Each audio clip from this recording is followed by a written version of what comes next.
Arena Football League Television Network.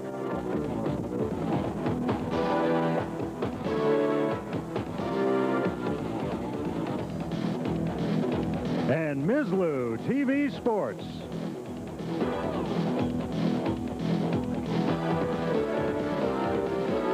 Welcome you to Arena Ball 89. Live from the Rosemont Horizon in Chicago, Illinois, Arena Football is brought to you by Little Caesars Pizza and by Budget Rental Cars and Trucks, and by Wilson Sporting Goods, the official equipment and ball supplier of Arena Football.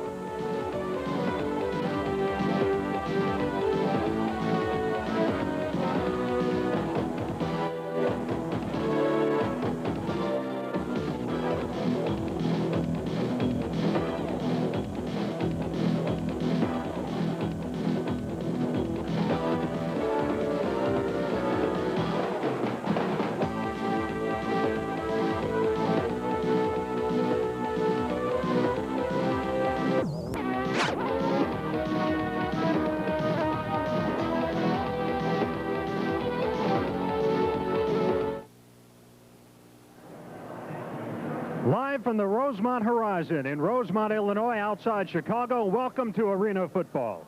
I'm Dave Ennett. Good evening, everybody. Alongside me, former National Football League star Jim Grabowski, as the Chicago Brusiers and the Detroit Drive opened the 1989 Arena Ball season with a rematch of Arena Bowl 88. And Jim Grabowski, I would think that for the Chicago Bruisers, they're out to gain a measure of revenge here tonight. Dave, there's no doubt about it. You know, they lost in Arena Bowl 88. They had a great season. They were 10-0. They won and lost the last two ball games. They came into the big bowl game here and lost to Detroit Drive, so they certainly have a little bit of a revenge factor in this ball game. We figure to have a high-scoring game here tonight. Offense, the name of the game.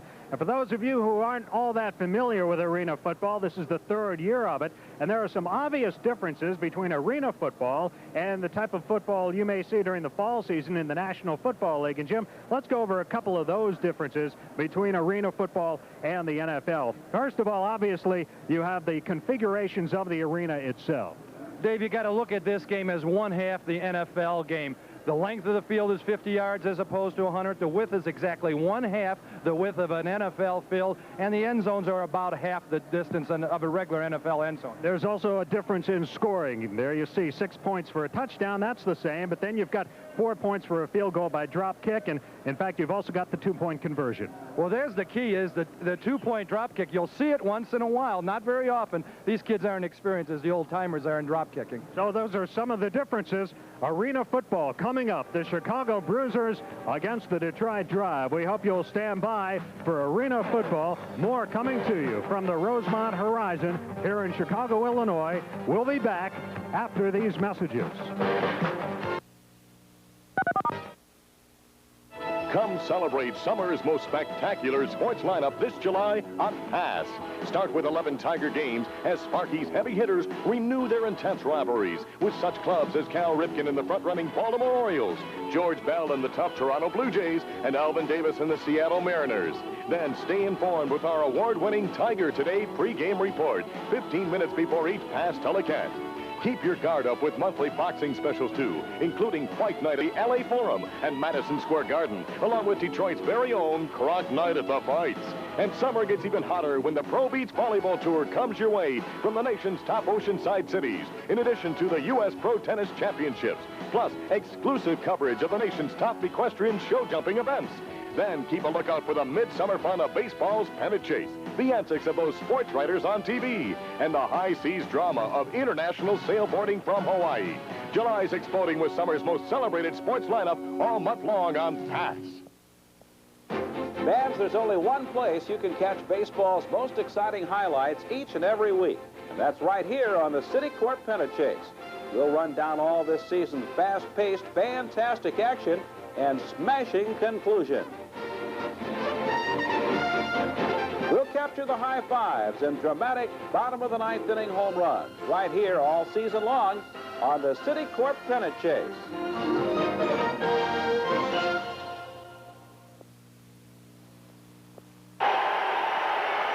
Welcome back to the Rosemont Horizon in Rosemont, Illinois, as the Chicago Bruisers get set to open the Arena Bowl season against the Detroit Drive. And right now, let's meet the starters for the Detroit Drive. At quarterback, Mike Trigg out of East Texas State, number 17.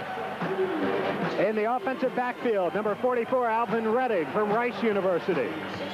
Number 27 is George LaFrance. He's from Baker in Kansas.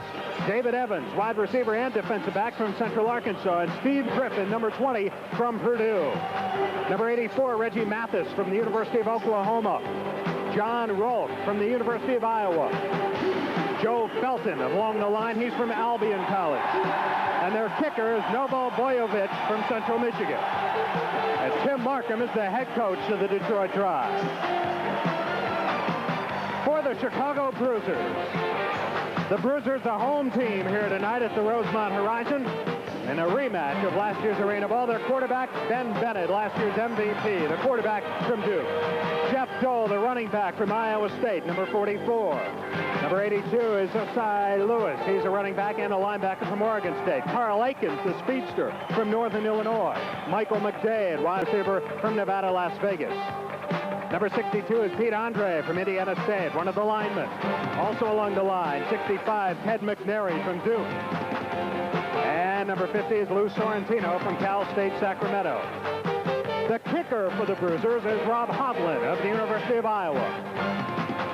And the coach is George Brancato, formerly of the Chicago Cardinals of the NFL. And we'll be back with more in the opening kickoff of tonight's game after these messages.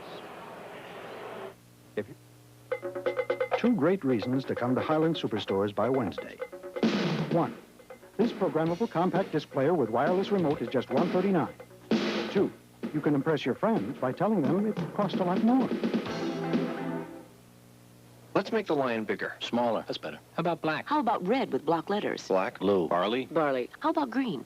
I think blue. And you are? Peter Stroh. You like blue, Mr. Stroh? Yes, I do. You got it. Script? Block. Strohs or Stroh? Strohs. You got it. Bigger? Bigger. You got it. Introducing a new package from Stroh, the only major brewery in America where the family still makes all the decisions. Less foam? I think more. You got it. Stroh's, fire brewed, family brewed for more than 200 years. This is a golfer. He'll play anywhere. Golf Digest magazine helps his game anywhere he plays with instructional articles from top pros.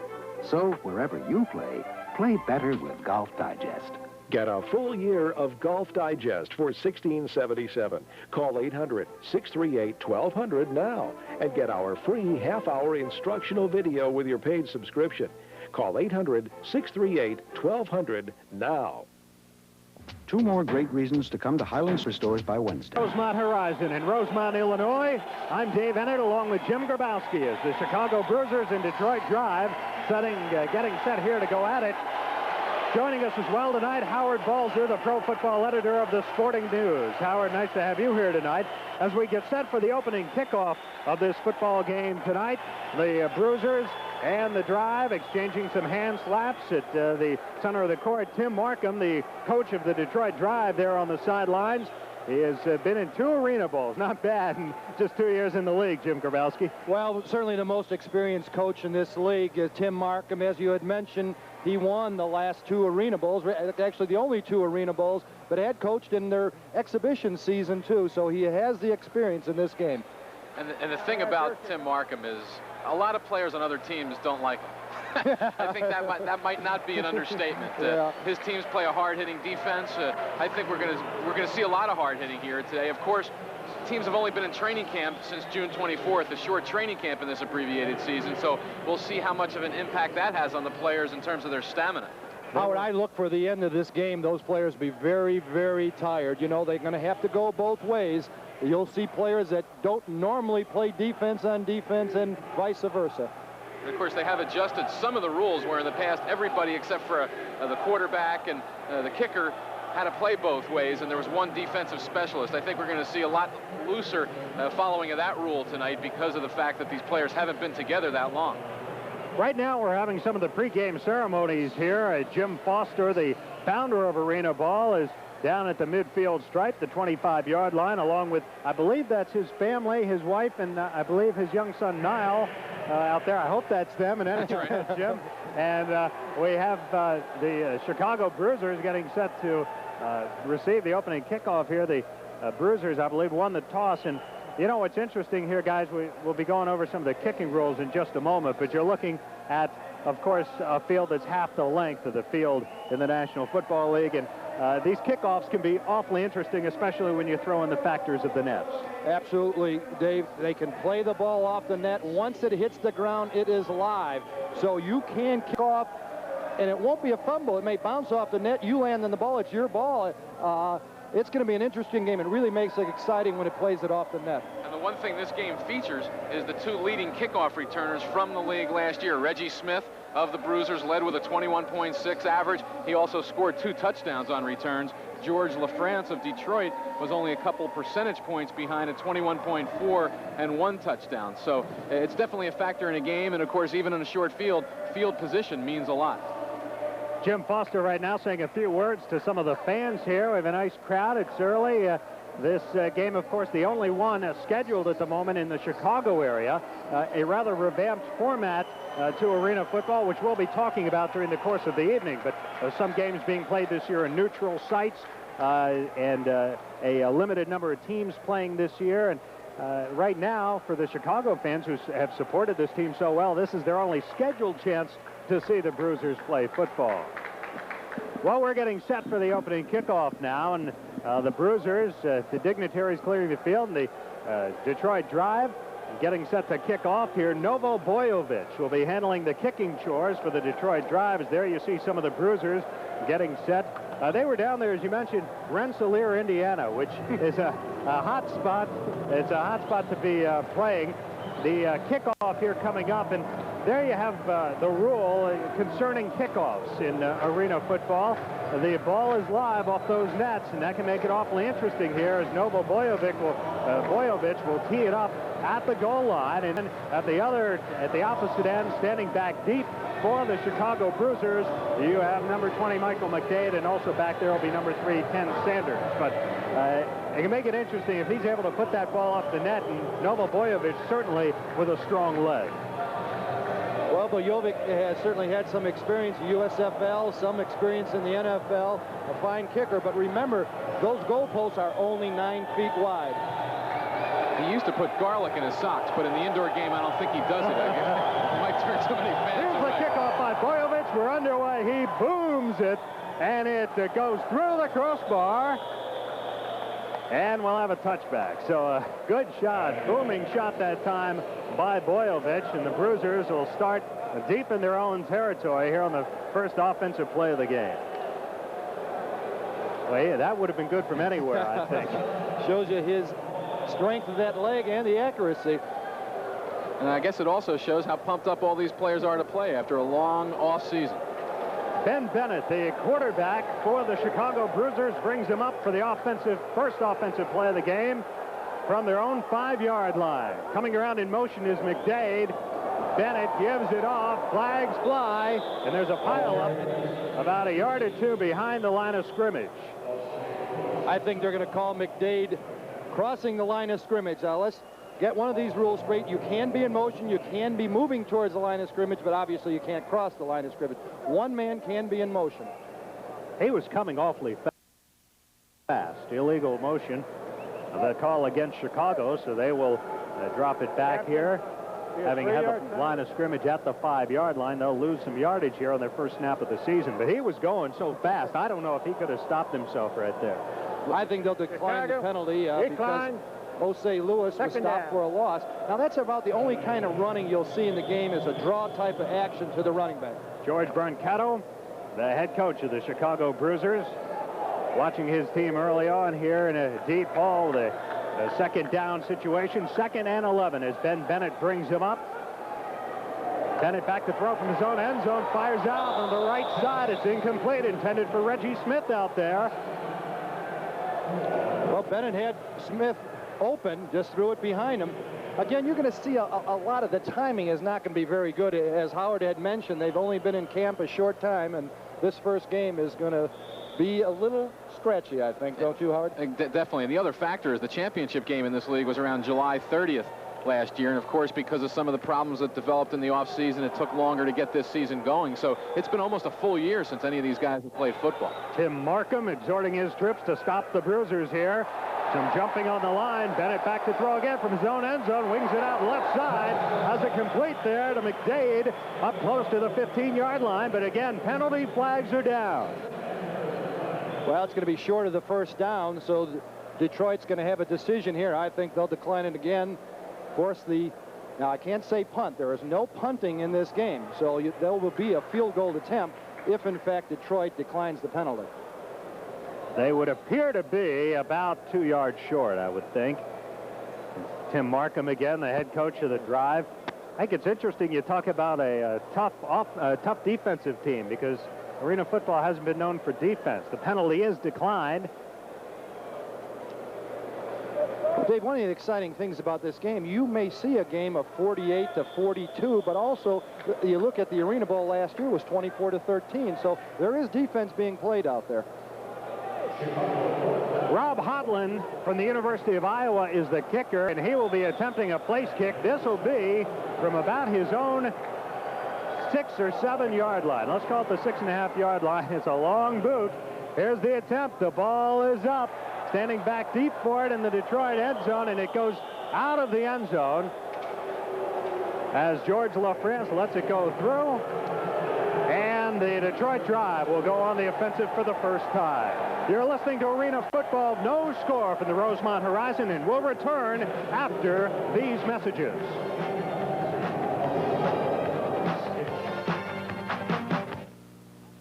Did you know that Budget rents trucks? All kinds of trucks. From pickups, cargo vans, to big 24-foot diesels. And they lead the league in features with power steering, AM/FM stereo, air conditioning, and manual or automatic transmissions. So don't just rent a truck from Budget. Next to me, they're the toughest thing on wheels.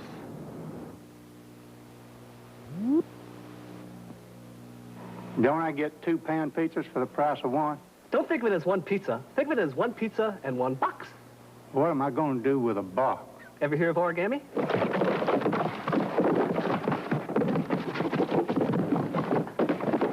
What's that? A pterodactyl. A what? At Little Caesars, you never get 1 pan pizza and 1 box. You get 2 great pan pizzas for one low price. That was about a 60-yard field goal attempt there by Rob Hodlin, and it was just short. Now the Detroit Drive will go on the offensive for the first time in this season. Their quarterback leading them out on the offense here tonight will be Mike Trigg, number 17. He is from East Texas State. As he brings him up here, wide receivers to either side on a first down. Trigg back to throw, left side. He has it complete out there to a wide receiver. George LaFrance making the grab. Good gain there of about, we'll call it about 7 yards. Move it out to the 12-yard line. Second down to go, and about 3 yards to go, I should say. 2nd and 3 here for Detroit. Short yardage situation as Trigg brings him up once again. He's 1 for 1. First offensive play and first completion. LaFrance goes in motion this time. Here's the pitch to the running back, Reddick around the right side, and he pulls forward for good yardage out to the 20-yard line. It's interesting to see the Drive playing, of course, with a different quarterback. Rich Ingold is not back in the league this year. Here's a replay coming up on the pitch to Reddick. Just a toss to Reddick, turns it upfield very well. Good blocking out in front by number 77. That's Joe Felton. Good effort by Alvin Reddick. But Trigg from East Texas State, where Wade Wilson went, was also in the Vikings minicamp earlier this year. Here's the attempt once again by Trigg, firing down the left sideline, and it's incomplete. Threw it a bit behind Steve Griffin, the wide receiver down there. Great pressure put on Mike Trigg by the blitzing linebacker. In that case, Jeff Dole. So now a 2nd and long situation for Detroit at their own 20-yard line. There you see the drive huddle as they break it, and Trigg brings them up once again. 2nd and 10 for Detroit. No score early in the game, 11:04 to go first period. Trigg straight drop. Now fires left side, complete to LaFrance across the 25 into Chicago territory. Down close to the 20. He's finally wrestled out of bounds. Getting in on the stop down there, Jeff Dole. And Mark Young as well, but they're close to another first down for Detroit. Let's see where they mark it. It's close to the 20-yard line.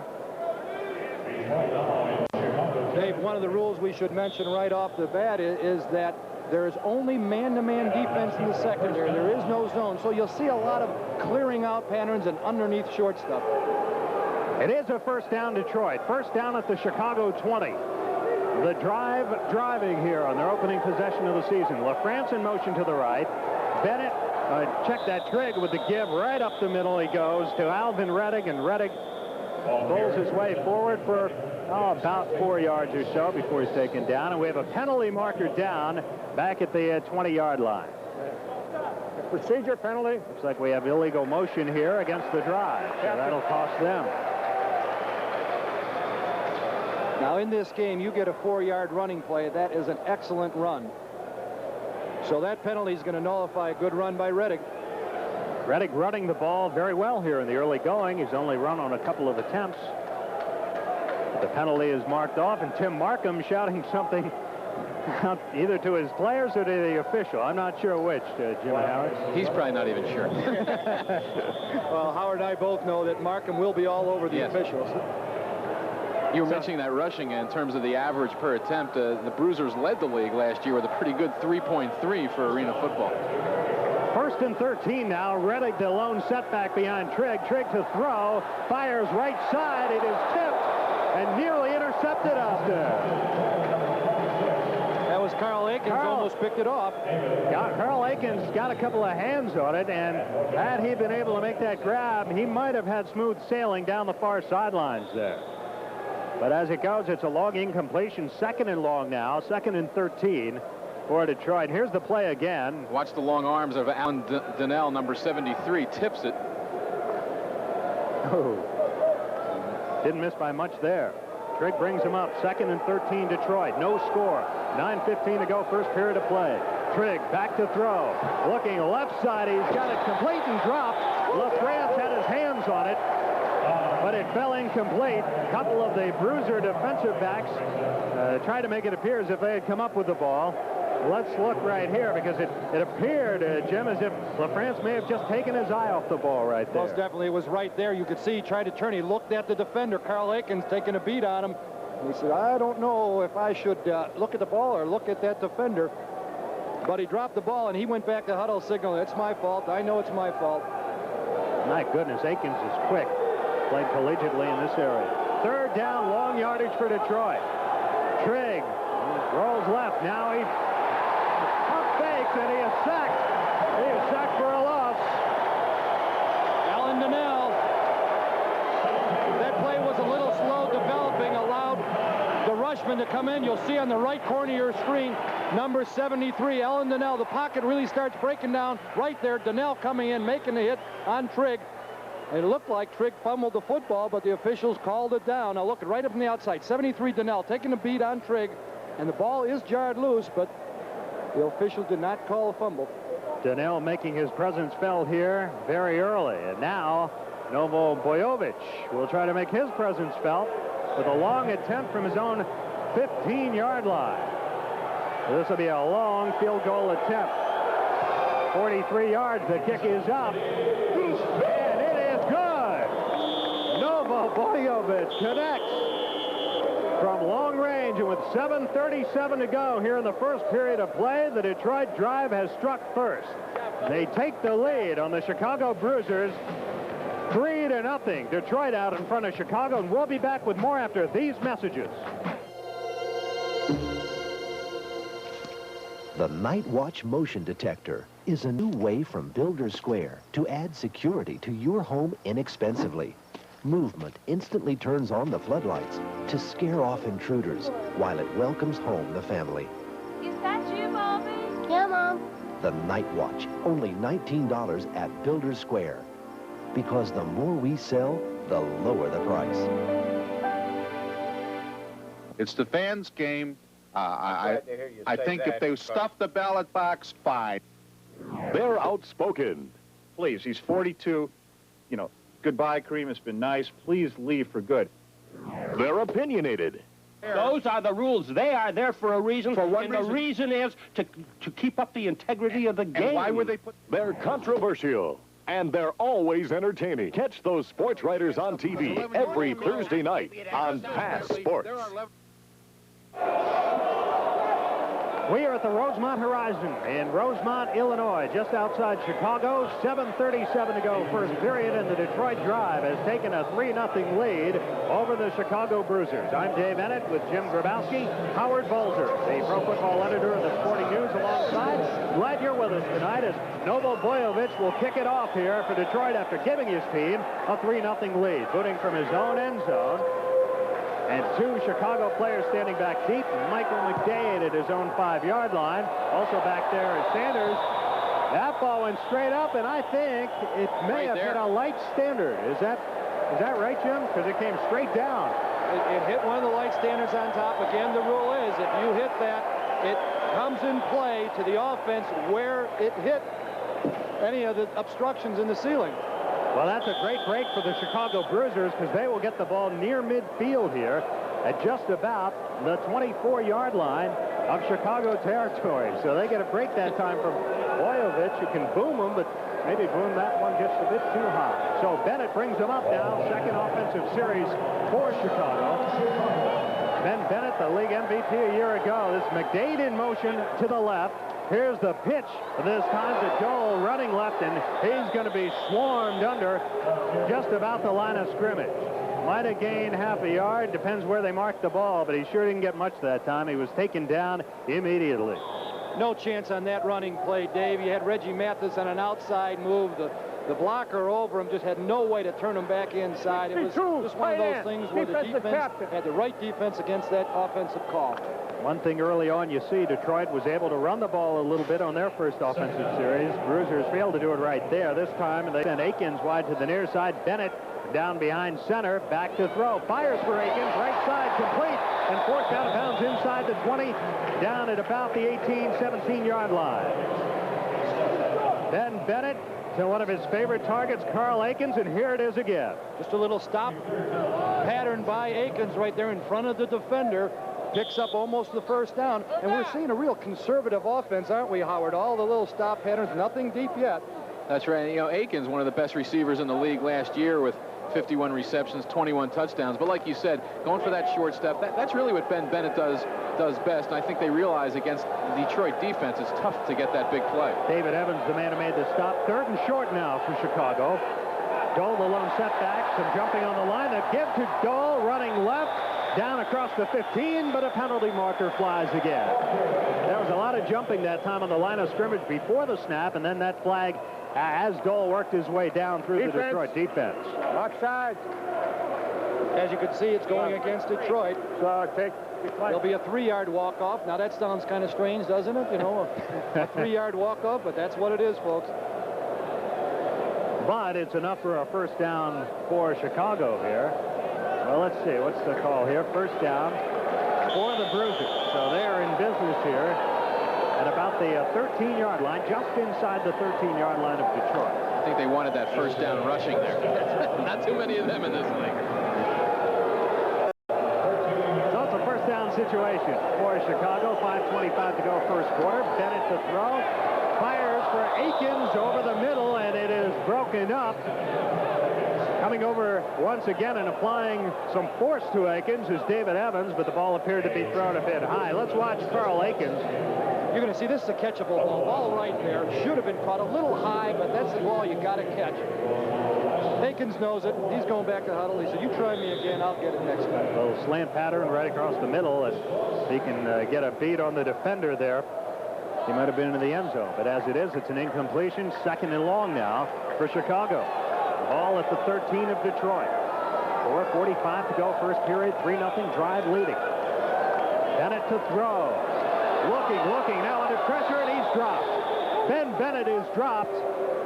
as he was under some heavy pressure there, looked to have trouble finding a receiver. The man who brought him down, I believe, was Reggie Mathis, one of the down linemen on the defense for Detroit. Also in on the stop, Jeff Dole. Check that. That's Alvin Rettig, I should say, for Detroit. He came up from his position back there. I think you got to credit the secondary on that play, though. There was good defense. Bennett couldn't find anybody open, and then the pocket collapsed. 3rd and 12 now. Long yardage for Bennett and the Bruisers. McDade in motion again. Bennett looking now, fires for the end zone for McDade. It's incomplete. Overshot the end zone. McDade covered down there. Also down there for the Chicago Bruisers was Reggie Smith. But it's an incompletion in a 4th down situation. And Long coming up here for Chicago, and Rob Hotlin out of Iowa will have another shot at a field goal and try to tie up this ball game. In that case, Bennett was going for McDade, but he had Reggie Smith in the short pattern open. Bennett just picked out the wrong receiver. This field goal kicking we're going to see now, obviously a big factor in arena football. We saw Novo Bojovic make one earlier, the long one. The Chicago kicker has missed one already. Bojovic last year, by the way, had a 30% accuracy record on field goals, which led the league. So that just shows you how tough it is to kick field goals on these 9-foot wide crossbars. Ball spotted at the 22, 8 to the end zone, makes it a 30-yarder. The kick is up. It is no good. Wide left. The ball is loose. Penalty markers fly.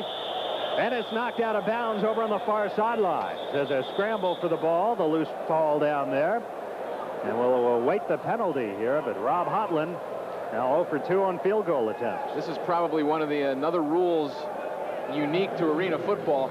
You're not allowed to penetrate the 5-yard line on a missed field goal to allow the receiving team chance to catch it. So that's probably the call here.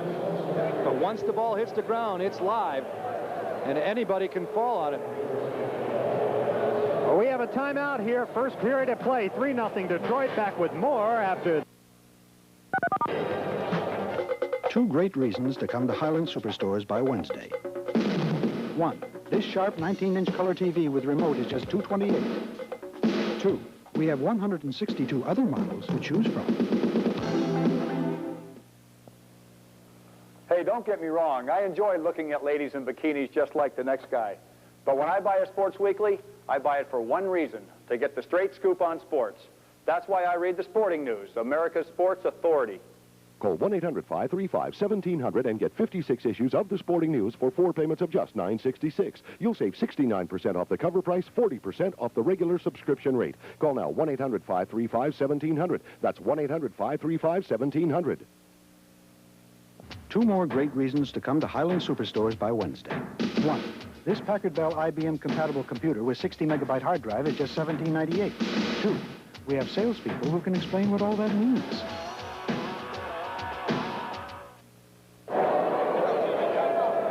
Back live at the Rosemont Horizon outside Chicago. I'm Dave Ennett with Jim Grabowski and Howard Balzer. 2:52 to go in the first period, and Detroit has the football, leading in the game 3-0, and they'll start this drive from their own 8-yard line. Mike Trigg, the quarterback, brings him up once again. They got a field goal in their last possession from Novo Bojovic. LaFrance in motion, back to throw. Trigg going deep down the left side for LaFrance. He makes the catch at the 2 and tries to fight into the end zone. He does. Touchdown, Detroit. Oh my goodness, what a play. That was a heck of a play by George LaFrance, or as they say in Detroit, George LaFrance. One-on-one with Mark Young. This is the man-for-man defense we talked about earlier. Here it is again. And LaFrance was in motion. Trigg was looking for him all the time, and he just wings it out there. All the way. Now watch LaFrance come back for the football. He knows he hasn't been touched. He can get back up into the end zone. Very alertly, he gets there. And it's 6 points for Detroit. And we see the ball coming above the board. There's another look at it. Now watch LaFrance come back for the ball. He sees it. Mark Young had no chance. His back was turned. He couldn't see where the ball was. Tremendous catch by LaFrance. Bojovic for the point after. Penalty markers fly. It's good. So let's see what this call was now. It's 9-0 Detroit at the moment, following the touchdown. Boy, LaFrance was running all the way. A well-conceived play, and Trigg really put something on the ball. A little underthrown, but LaFrance made a great adjustment on that. You could see the play developing, Howard. As soon as LaFrance in motion, you got LaFrance in motion, everybody else in a short pattern, so he had the whole field to run. Now watch LaFrance. We got him on isolation here, in motion. Now you'll see he can turn it upfield before the snap. It's one-on-one all the way with Mark Young, number 29. A little move to the inside right there. Young is beat. If the ball was better thrown, LaFrance could have just strolled into the end zone, but very alertly he came back for the ball, jumps to his feet. He knows he can score that 6 points, and he does. And he does, and Detroit extends its lead now. They go one play. They go 42 yards in one play. It took them 32 seconds in the 42-yard pass to LaFrance. The point after, no good. It's 9-0. And the extra point was good after the penalty was declined. And again, we can't emphasize enough the kicking game. Bojovic last year, 62% on his extra points, which is considered good. So Bojovic will kick it off now in Chicago with a hole to climb out of here. But in arena football, it's not a very deep hole at this point. They can be thankful for that. Here's the kick by Bojovic. Driving back deep, goes off the crossbar, and it's picked up by Smith in the end zone. He'll down it there and not risk bringing it out. So with 1:27 to go here in the first quarter, Chicago will start once again deep in their own territory at the 5-yard line. Well, Chicago just really haven't got out tracked at all. This was a very high-scoring team last year with being led by Ben Bennett, but they just haven't gotten together yet. But you know, as we said earlier, they've only been in camp a short time. It's been a little sloppy for Chicago. Offsides on the Bruisers on the kickoff, which has now moved that touchback back to between the 2 and the 3-yard line. So they're really deep in the hole now. And they had the one good field position the last time and couldn't capitalize. Starting from their own 2.5-yard line now. The Bruisers put it in play. Down 9-0. Here's Bennett to throw. Wings it out for Akins on the right side. He's taken out of bounds immediately. In on the stop, William McClay for Detroit. But the Bruisers picking up some yardage there as they get it out, let's say close, out across the 10-yard line to about the 12-yard line. I keep getting that feeling that they're just setting up that long play to Akins by that short stop pattern. You got to feel that they're going to go long to Carl Akins pretty soon. They have a second down and very short yardage situation here as Bennett brings him up again. 30 seconds to go in the first quarter. Sanders in motion. Starts back, now goes the other way. Bennett to throw, looking, now running, rolling left, fires deep down the middle. Akins is out there. He makes the catch. Akins, touchdown, Chicago. Carl Akins came back, made the catch at the 2, and goes into the end zone, and just like that, the Bruisers are on the board. Guess what, Dave? I think it's all coming back. Holding penalty on the Chicago Bruisers. And I think it's on Mike Miller, a player who was only added to the roster today, number 89, because Keith Williams suddenly came down with hepatitis. You'll see Williams on the left almost tackled. Here it is again. The rusher. You just caught a quick glimpse of 89 Williams holding. But there's the play again, underthrown. But the receiver, in this case, Carl Akins, came back for the football. Would have had the 6 if it wasn't for the holding penalty. And there you'll see Mike Miller, number 89, who I believe the penalty was called on. And guys, penalties are killing the Bruisers here in the early going. Here's another look at it. Let's see, right there. You'll see the hole right there by 89. Yep. On number 89, Randy Beecham. But a good job by Carl Akins. We knew they were going to go long to him. But it's all for naught. So, instead of having a touchdown, the Bruisers find themselves in a deep hole as the first period of play comes to an end. They'll have a 3rd and 5 deep in their own territory, and they trail in this football game. That's the end of the first period of play here at the Rosemont Horizon in Rosemont, Illinois. The Detroit Drive leading the Chicago Bruisers 10-0. Back after these messages.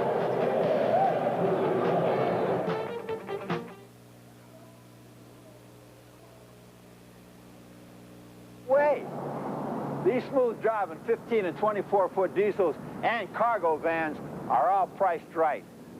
Automatics with power steering, air conditioning, stereo, and more.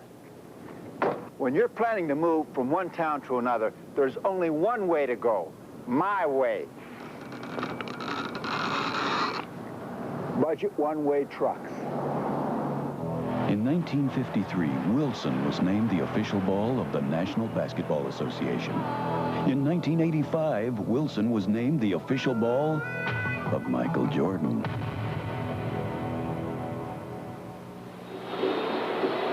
Welcome back to the Rosemont Horizon. Rosemont, Illinois, with Jim Grabowski and Howard Balzer of the Sporting News. I'm Dave Ennett. Nice to have you with us this evening. Detroit leading Chicago 10-0 here as we begin the second period, and the Bruisers facing a 3rd and 5 situation after they had the long touchdown pass from Ben Bennett to Carl Aikens, called back because of a costly holding penalty. McDade comes wide to the near side this time as the Bruisers try to get something going here on 3rd down. Smith comes in motion to the near side. Bennett to throw. Has it complete right side to Aikens, and Aikens has first down yardage out close to the 15-yard line. It looks like it's Ben Bennett and Carl Aikens. I don't think another pass has been thrown to any of the other receivers. No, that's definitely true. Reggie Smith hasn't been able to get open. Ken Sanders has been in motion a few times, but you know, Bennett and Aikens have that connection going. But as a quarterback, as you well know, Jim, you have to look for everybody. Otherwise, the defense is going to be able to double up. First down out just beyond the 14-yard line of Chicago as the Bruisers in their own territory, trailing 10-0 here, opening moment, second period of play. Bennett looking to throw again. A penalty marker flies. He has it complete to Smith, left side. Smith dancing away back towards the middle of the field. He's taken down there. But there's a penalty marker back at the line of scrimmage. Reggie Smith, once he catches the football, is Mr. Excitement. His nickname is Supernet, and you'll see why on this play. Catches a little underneath pattern. Now watch the moves after the catch. Up, turns back, dances around, tries to pick up every piece of yardage he can. He's an exciting player, number 1. And it's because of Reggie Smith, by the way. They don't list ages on the rosters here. I mean, Reggie played for the Atlanta Falcons so long ago, no one can remember. But he he's been around when a long you were time. playing, Jim, was he? No one was playing when I was playing. There you see Tim Markham, the coach of Detroit, who has to be pleased with the way things are going early on here for his defending champions. They're leading at 10-0, and it seems that whenever Chicago clicks for a big play, they self-destruct. You're exactly right, David. A penalty caused a touchdown to be called back here. A good gain called back because of penalty once again. Aikens comes out to the near side this time. Ben Bennett facing a 1st and long situation. Bennett to throw. Looking. There's it deep down the middle of the field for Aikens. Touchdown, Chicago. No flags that time, fellas. This time a better thrown football by Ben Bennett. Carl Aikens could catch it in stride. And the Chicago Bruisers strike back. Oh, a perfect throw by Bennett. Here it is again. It actually looked like David Evans pushed him a little, but actually pushed him into the ball. You'll see it, Aikens catching the ball in stride right in the end zone. He's got Evans beat by a good 1.5 yards. Well-thrown football, good grab by that young man, 84 Carl Aikens. Carl Aikens playing not far from where he started for the Huskies of Northern Illinois, just up the road. Rob Hotlin on to attempt the point after and try to bring the Bruisers within 3. There's the snap. The kick is up. It's good. And with 13:03 to go in the second quarter, the Bruisers on the board trailing 10-7. We'll be back after these messages.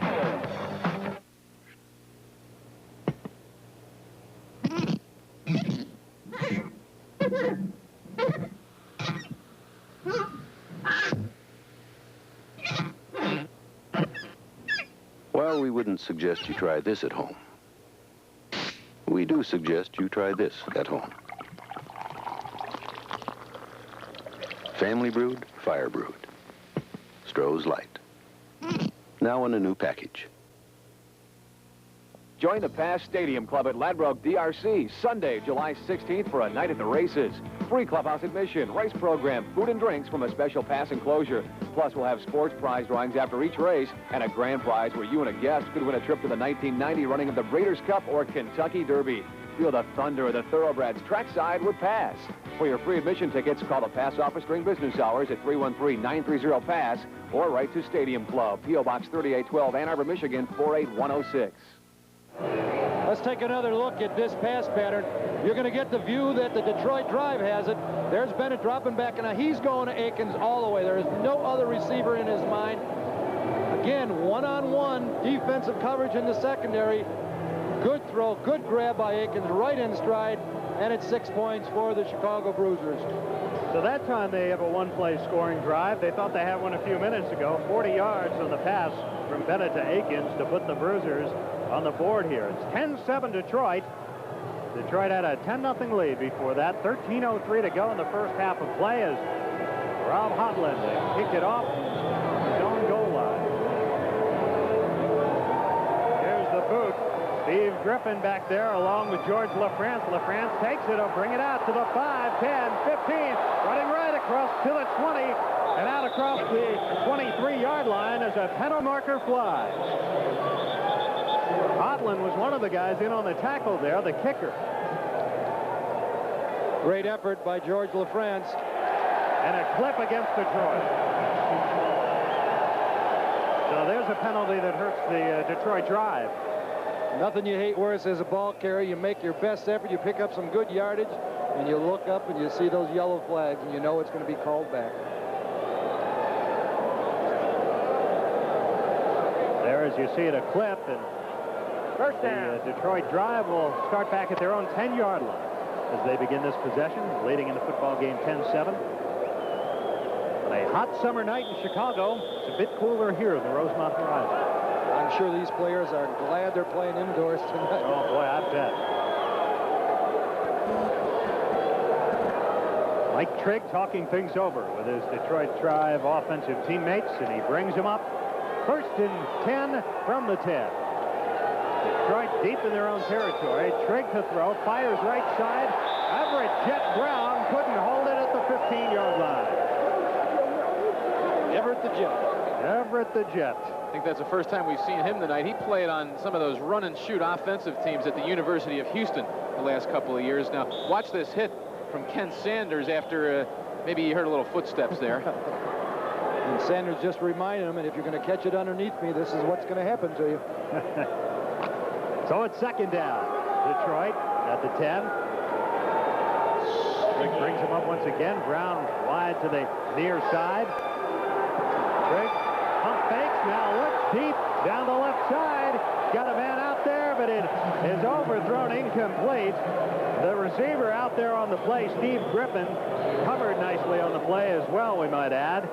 As dropping back, Kennedy Wilson, defensive back for Chicago, had him covered down the left sideline. And it'll be a third down situation in 3rd and 10. Trigg, 3 out of 7 so far, 58 yards. And of course, he has passed for 1 touchdown. But now he's in a bind, 3rd and 10 at the 10. And I wouldn't think Detroit wants to give Chicago any momentum here. We come approach the 11-minute mark. Trigg to throw, fires right side, has it complete, and then Brown, who made the catch down there, goes over the sideline padding. And let's see, did they give him the completion down there? Let's take a look at the replay. You're going to see a great shot here, Dave. An out pattern. Now watch it into the walls. Hey, he didn't really have possession of that ball. He didn't have possession. Let's take another look at it, but you can see how the walls, they're padded, folks, but usually the guy doesn't go over the walls. In this case, you'll see the Jet go over the wall here. That view you couldn't tell, but the other view of that replay, you saw that he really did not have possession, but it's going to be 4th down. 4th down and very short yardage here, and Detroit will go for it. 4th and 2. The ball at about the 18-yard line. Here's the pitch this time to the running back, Redding. He swarmed under, nothing doing. He lost yardage. Jeff Dole with great penetration. As we saw a pair of 44s, Redding and Dole collide, and Dole stops the first down attempt. And so Chicago's defense holds there on a 4th and short yardage situation. And Chicago will go on the offensive here in great field position with 10-12 to go in the first half of play. The Bruisers getting set to bring it up to the line now, and with a chance not only to tie, but a chance here to take the lead with a touchdown on this possession as we get a timeout on the field here. I believe that Bennett wants a timeout. And we'll take a timeout as well. 10-7 Detroit leading Chicago, 9:59 to go. We'll be back after these messages. From the brand of the pros. Did you know that Budget rents trucks? All kinds of trucks. From pickups, cargo vans, to big 24-foot diesels. And they lead the league in features with power steering, AM/FM stereo, air conditioning, and manual or automatic transmissions. So don't just rent a truck from Budget. Next to me, they're the toughest thing on wheels. Yes, I'd like 2 of those pizzas. Those pizzas? They'll be $17.99. $17.99? But it says $10.99. And not for those pizzas. How can that be? I think if you refer to the fine print. Fine print? Not vendor responsible. Yeah, what the heck? May I help you? Who are you? I'd like to introduce our corporate attorney. He's here on a regular basis. Oh, I'm not surprised. At Little Caesars, you always get 2 great pan pizzas for one low price. Pan. Only at Little Caesars. Back live, the Rosemont Horizon, Rosemont, Illinois. It's Detroit 10, Chicago 7, 9:59 to go in the second period of play in this arena football opener. I'm Dave Ennett with Jim Grabowski and Howard Balzer, the pro football editor of the Sporting News, with us tonight. Nice to be working with you fellas as we watch Chicago put it in play with a first down at the 17 of Detroit. How many times do you see a team try to go up top right away in a situation like this? I would wide right this time. Akins wide to the near side. Smith in motion. Bennett to throw. And the ball appeared to be tipped. It falls incomplete. It looks like Bennett's arm might have been knocked as he was attempting to throw, and there was no receiver near the football when it finally came down. At least no receiver in the dark jerseys. Let's take another look. You're going to see this pocket just collapse on Ben Bennett. He had no chance. He tries to get the ball off. He probably should have eaten it right there because it was almost picked off. Would have been a big turnover for Detroit. Ball just fell a little short. Reggie Mathis putting pressure that time on Ben Bennett, among others. He had tremendous pressure. So it'll be a 2nd and 10 situation as he brings him up once again. Ben Bennett at quarterback, trying to get the Brusiers in the lead here. Man in motion as Bennett goes back to throw, fires, it's incomplete, intended for Akins inside the 10-yard line. Akins open underneath, ball thrown behind him. And now it's 3rd and 10. So quickly, what appeared to be a golden opportunity for Chicago has turned into a clutch situation, an obvious passing situation. If that ball was on target, Dave, we may have had another 6 points for Chicago. Bennett 4 of 10 for 59 yards and the 1 touchdown to Akins. That accounted for 40 of the passing yards. 3rd and 10 now for Chicago. Dade in motion. Bennett looking. Now he starts to run. Fires. Incomplete. Underthrown for McDade. May have been intentionally underthrown because he was covered down around the 5-yard line. And he was under some heavy pressure that time. Once again, you're going to see the pressure by the Detroit front 3 coming right there from the outside, and you'll see Bennett make a good move back inside. And I think, like you said, Dave, he's really just trying to throw the ball away there. Wants to get rid of it. Good pressure put on by Detroit. And a smart play by Bennett, too. There were a lot of white shirts right around the intended receiver. Well, that brings up a 4th down situation. And so Rob Hotlund will attempt a field goal. He has missed twice so far tonight. This will come from about the 23, 31-yard attempt. The kick is up, and it is no good. Wide left, the ball is loose. Picked up by LaFrance near the goal line, and he's taken down immediately. He ran into his own man, it looked like. Ted McNary down there as well. 7:32 to go, first half, 10-7 Detroit. We'll be back after these messages. I was just sitting there getting loaded, and I walked into the kitchen and I picked up a knife. I don't know how I did it. I just put it in my arm. I looked down to get another joint, and I noticed blood all over my lap. I had a big cut in my arm. That was the only time I really tried suicide. If you were not high, would you have tried to commit suicide? If I would have been sober, I don't think I would have. I really had no control of what I was doing. Join us for Bob Mann's Proven Golf Method, a 30-minute television special showing you how to use Bob's proven methods to hit the ball more solidly, to reduce your score, and add enjoyment to your game. Don't miss Bob Mann's Proven Golf Method on this channel.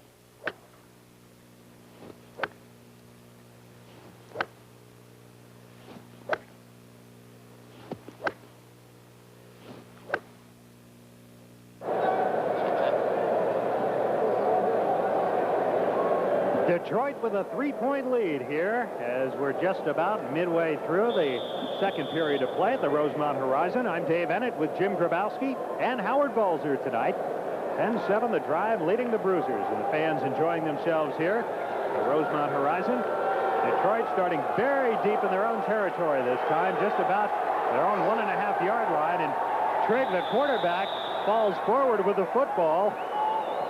Could not tell if there might have been a problem on the exchange or he just it was a quarterback sneak, David. He just trying to get a little room, little breathing room away from his own end line. I mentioned earlier Trigg having an early minicamp tryout with the Vikings this year. We're seeing a number of players in the game tonight who were in NFL minicamp but were released afterwards because the NFL has cut back to 80 players only being allowed to go to training camp this year. And so it's left a lot of other players out there who normally would be going to camp. And Trigg has good size, 6'3", 210, and he'd probably be in the Vikings camp if it was more than 80 players. Markham's team with a second and about 8.5 to go as Trigg goes back to throw from his own end zone, fires, he has it complete. Out on the left side for first down yardage. Grabbing the ball out there and coming up from beneath Jeff Dole is a penalty marker. Well, let's see, do we have an injury or a penalty? Trigg looked like he was a little shaken up there. Mike Trigg really got blindsided by Alan Donnell. Trigg never saw him coming. Now let's take a look at it right now. You'll see from Trigg's right side, our right side on the screen, he throws it. Now watch Donnell get him right in the back. If Donnell would have had his head down, they would have called that spearing, but it was a good hit, clean hit. The last thing that Trigg saw was George LaFrance catching the ball and then being taken down by Jeff Dole in the left flat, but good enough for first down yardage. And now we're going to see Tony Burris come in at quarterback for Detroit. Burris, number 5, he's 6 feet, 190 out of Western Oregon, and he'll come in now for the injured Mike Trigg with a first down situation. It looked like the injury to Trigg actually occurred when he was knocked down and his leg caught under one of the other Bruiser players. Tony Burris. His first snap of the evening, 6:07 to go, second period. Burris with a short pass in the right flat. It's complete out there to Everett Brown, and he's pushed out of bounds immediately. Aikens out there to take him out. Also in on the stop, Osiah Lewis for Chicago. But a gain of about 4 yards or so, and it'll be a second down situation. So on his very first pass attempt, nothing risky there for Tony Burris. A short pass. 5:35 to go in the first half. Detroit leading 10-7, second and 4 in their own territory. Burris wings it out left side, incomplete. LaFrance had his hands on it, and Aikens was there quickly. I think LaFrance felt the pressure. Carl Aikens taking a beat on him. LaFrance should have caught that football. And so Tony Burris just into the ball game early on, facing a third down situation. And with just about 5 minutes to go in the half, doesn't want to give Chicago anything easy here. I'm sure Detroit would like to take this lead into the locker room at halftime. Third down, 4 yards to go for Detroit. Burris back to throw, under pressure. He is sacked. Keith Wilton, check that. That was Mike Miller. Mike Miller, the man who moved in on him. You're going to see 89 against 89. Randy Beecham of Detroit trying to block number 89 in Chicago. Mike Miller does not do a very good job at it. Tony Burris had no chance before he got his drop. He was being sacked, but there you'll see 89 just flat beating Randy Beecham, number 89 in Detroit, and Burris having no chance at all. Again, to reiterate, Mike Miller playing for Keith Williams, who is out of this game, but they're wearing the same jersey number, 89. In any event, here's Boyovich with a long field goal attempt. From his own 6-yard line, the kick is up. It's going to be short, and it's going to be Reggie Smith from the end zone to the 10, 15, out to the 20-yard line, and maybe a yard or two more. And now we have some extracurricular activity at the 20-yard line. You could see there's no love lost between these two football teams, even though many of these players were not in the league last year, but I think the coaches certainly got them pumped up. John Rolk is fighting his own players on the drive. If there's trouble on the field, you can be pretty assured that John Rolk will be in the middle of it somewhere. The head coaches are out there as well. George Brancato and also Tim Markham, who appears to be giving it to the officials just a little bit now. As we wait for them to sort this out. Now order being restored, and the Bruisers will have a first down situation in good field position. Here you see it. Reggie Smith with some good yardage that time. And we'll take a break. 3:52 coming up here. It's 10-7, Detroit leading Chicago, and we'll be back after these messages.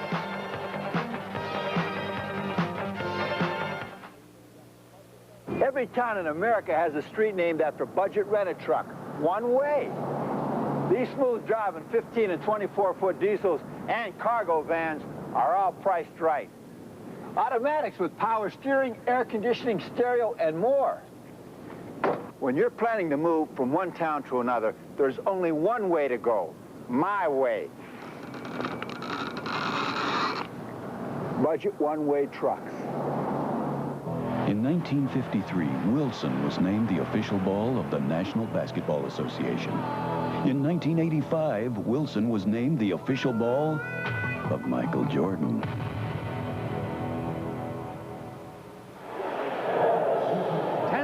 Detroit leading Chicago, late second quarter. 3:52 to go. And the Chicago Bruisers with a football in excellent field position at their own 22-yard line, first and 10. And Dave Ennett with Jim Grabowski and Howard Bowles are in Chicago tonight. Next week will be in Pittsburgh. The Bruisers come up, looking to take the lead. They have a first down. They trail by 3. Then Bennett brings him up. And a fumble on the snap. And let's see who has it. Detroit says they do, and they do. Detroit gets the football. Getting up with the ball down there is 44. That's Alvin Rettig coming up off the pile. And so there's the first turnover of the ball game, and it goes Detroit's way.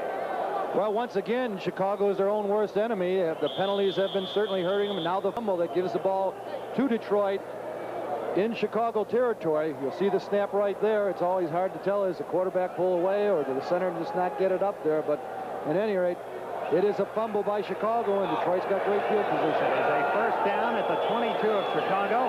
Here's the give to the running back Rettig across the 20 and down to about the 18-yard line. Alvin Rettig, first running play we've seen from Detroit in quite a while.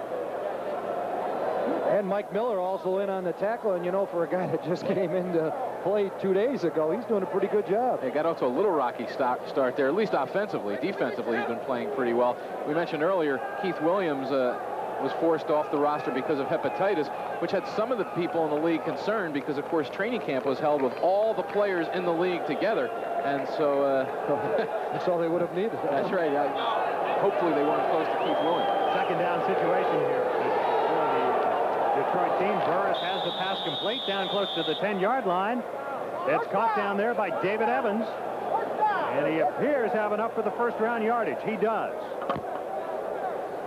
So Tony Burris, the quarterback, on his second series here for the injured Mike Trigg. And here you see it again. Evans going to the knee, and then he looks to try to pick up extra yardage by squirming his way. Squirming for an extra yard. Stay on your feet, Dave. You can pick up more yardage. Yeah. Another arena ball rule. We're inside 2 minutes and a half. The clock continues running throughout the game, even on incomplete passes or out of bounds running plays, except the last 2 minutes of each half. It's a first down. Detroit at the 11. Burris to throw. Firing penalty Marker down. The ball is incomplete. Akins on the coverage down there. The pass intended again for Evans, but a penalty marker is down. They should just put a uniform on Tim Markham. I mean, he's on the field the whole game. That's right. You'll see the ball well thrown again, this time by Tony Burris. David Evans just not hanging on to it. Carl Akins, 84, must be an intimidator because they've had 3 or 4 balls dropped in front of him when he's playing defense. Illegal motion, apparently, the call against Detroit there. And they will have it now with a first and long situation. Back at the 14-yard line. Tony Burris, 3 for 3 since coming in for 14 yards. 1:15 to go in the half. Burris dropping back, fires. It's complete to LaFrance. At about the 10-yard line, he's taken down immediately. Dole is over there. Akins is over there. And yeah, guess who again? Carl Akins. He's been all over, both offensively and defensively. He has the only score for Chicago and has been in on so many plays on the defensive side of the ball. Once again, ball caught in front of him, but Akins right there to make the hit. 1 minute timing rules in effect. And we have a timeout call has here. 3 timeouts. Chicago Tim has Markham, 2. the coach of Detroit, signals for Tony Burris to come over.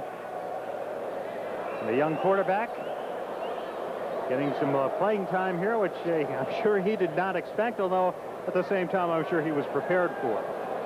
As prepared as you can be with such a short little training camp that they've had. But all in all, Chicago is the team that's really self-destructing. They're the ones that making penalties, and they have the experienced quarterback and the experienced receivers. You look in the wide receivers of Chicago, they all played here last year. One thing we haven't touched on, I'm curious your perspective, Jim, having gone through coaching changes during your career in college and the pros. George Brancato, the new head coach of the Bruisers, he was an assistant last year, but Perry Moss decided not to come back and coach again. What kind of effect does that have on a team when you change that coach in terms of getting comfortable? I think the most important part is that George Brancato doesn't know this game yet, whereas Tim Markham has had the experience. He understands what it's like to play 8 men on a field. Well, here we go. Second down. Burris looking to throw, firing for the end zone. It is caught for a touchdown. George LaFrance brought it home in the left side of the end zone, and Detroit strikes here with 48 seconds to go in the first half. Well, real mistake that time by the defender, 29, Mark Young. You'll see him 29 at the top of your screen. It looks like he's going to go for the interception. He cuts in front, and the ball goes over. He just misjudged where the ball was and where the receiver was. Let's take another look. Now watch 29. Looks like he's going to cut in front, but the ball is thrown over his hands into the hands of George LaFrance. Another 6 points for Detroit. Mark Young, as Jim said, number 29 there, as Boyovich comes on to attempt the point after touchdown out of the hold of Tony Burris. We'll try to extend the lead here. Kick. It's good. So with 48 seconds to go in the first half of play, the Detroit drive has struck again. Tony Burris with a touchdown pass to George LaFrance. And it's now a 17-7 ball game. The drive with a 10-point lead. Well, with 48 seconds to go, Dave, you would think in most football games, you'll say, well, that's not enough time to put some points on the board. But in this game, you could see 2 scores in 48 seconds, and I've seen it. Yeah, we've seen it a number of times last year, so I was just thinking, don't go away. Here's the replay. Here it is again. You'll see once again a good throw by Tony Burris over number 29, Mark Young, right into the hands of George LaFrance for the 6. Again, a real judgment error that time by number 29, Mark Young. And the other point is, not even just talking about Chicago maybe coming back and scoring, but of course a live ball on a kickoff. We've seen that a number of times where maybe the receiving team relaxes a little bit, the defense goes down, recovers, and suddenly they're in position to score again. 10 yards in 3 plays for Detroit that time, and they lead by 10. Boyovich will kick it off. McDade back deep along with Sanders and Smith. And the ball hit a light standard once again. Although I don't think the Bruisers came out of it with position quite as good this time as they did on the previous incident in which the kick hit. Let's take a look. Now, this is a great shot, great camera work of the foot of Novo Bojovic going through the ball. Now you see it right there. It hits one of the standards right there. And falls to the turf. So The Bruisers will get it at their own 20-yard line. 30 yards away from the end zone. Even though the ball hit around the 15, you bring the ball out to the 20 on a play like that, or if it was further, of course, it would go further up. 48 seconds to go as Bennett brings him up. Looking to throw. Fires left side. Akins across the 20 of Detroit territory. First down, Chicago. 42 seconds to go, and the clock is stopped. We are inside the final 2 minutes here, and here it is again. Well, this time Bennett had a couple receivers open. He once again decides to go to number 84, Carl Akins, but he also had Reggie Smith open over the middle. And it firing once again as it complete. Left sideline, and once more it's Akins. Down across the 15 for short yardage. You know, if I was Reggie Smith or Michael McDade, I'd go back and say, hey, Ben, what do you think? We're in this game a little bit, too. How about leaving looking towards us? It'll be a second down and about 4 yards to go for Chicago, and they have it at the 13 of Detroit. 34 seconds to go. Plenty of time here for the Bruisers. They got to get something here. They're down by 10. Ben Bennett.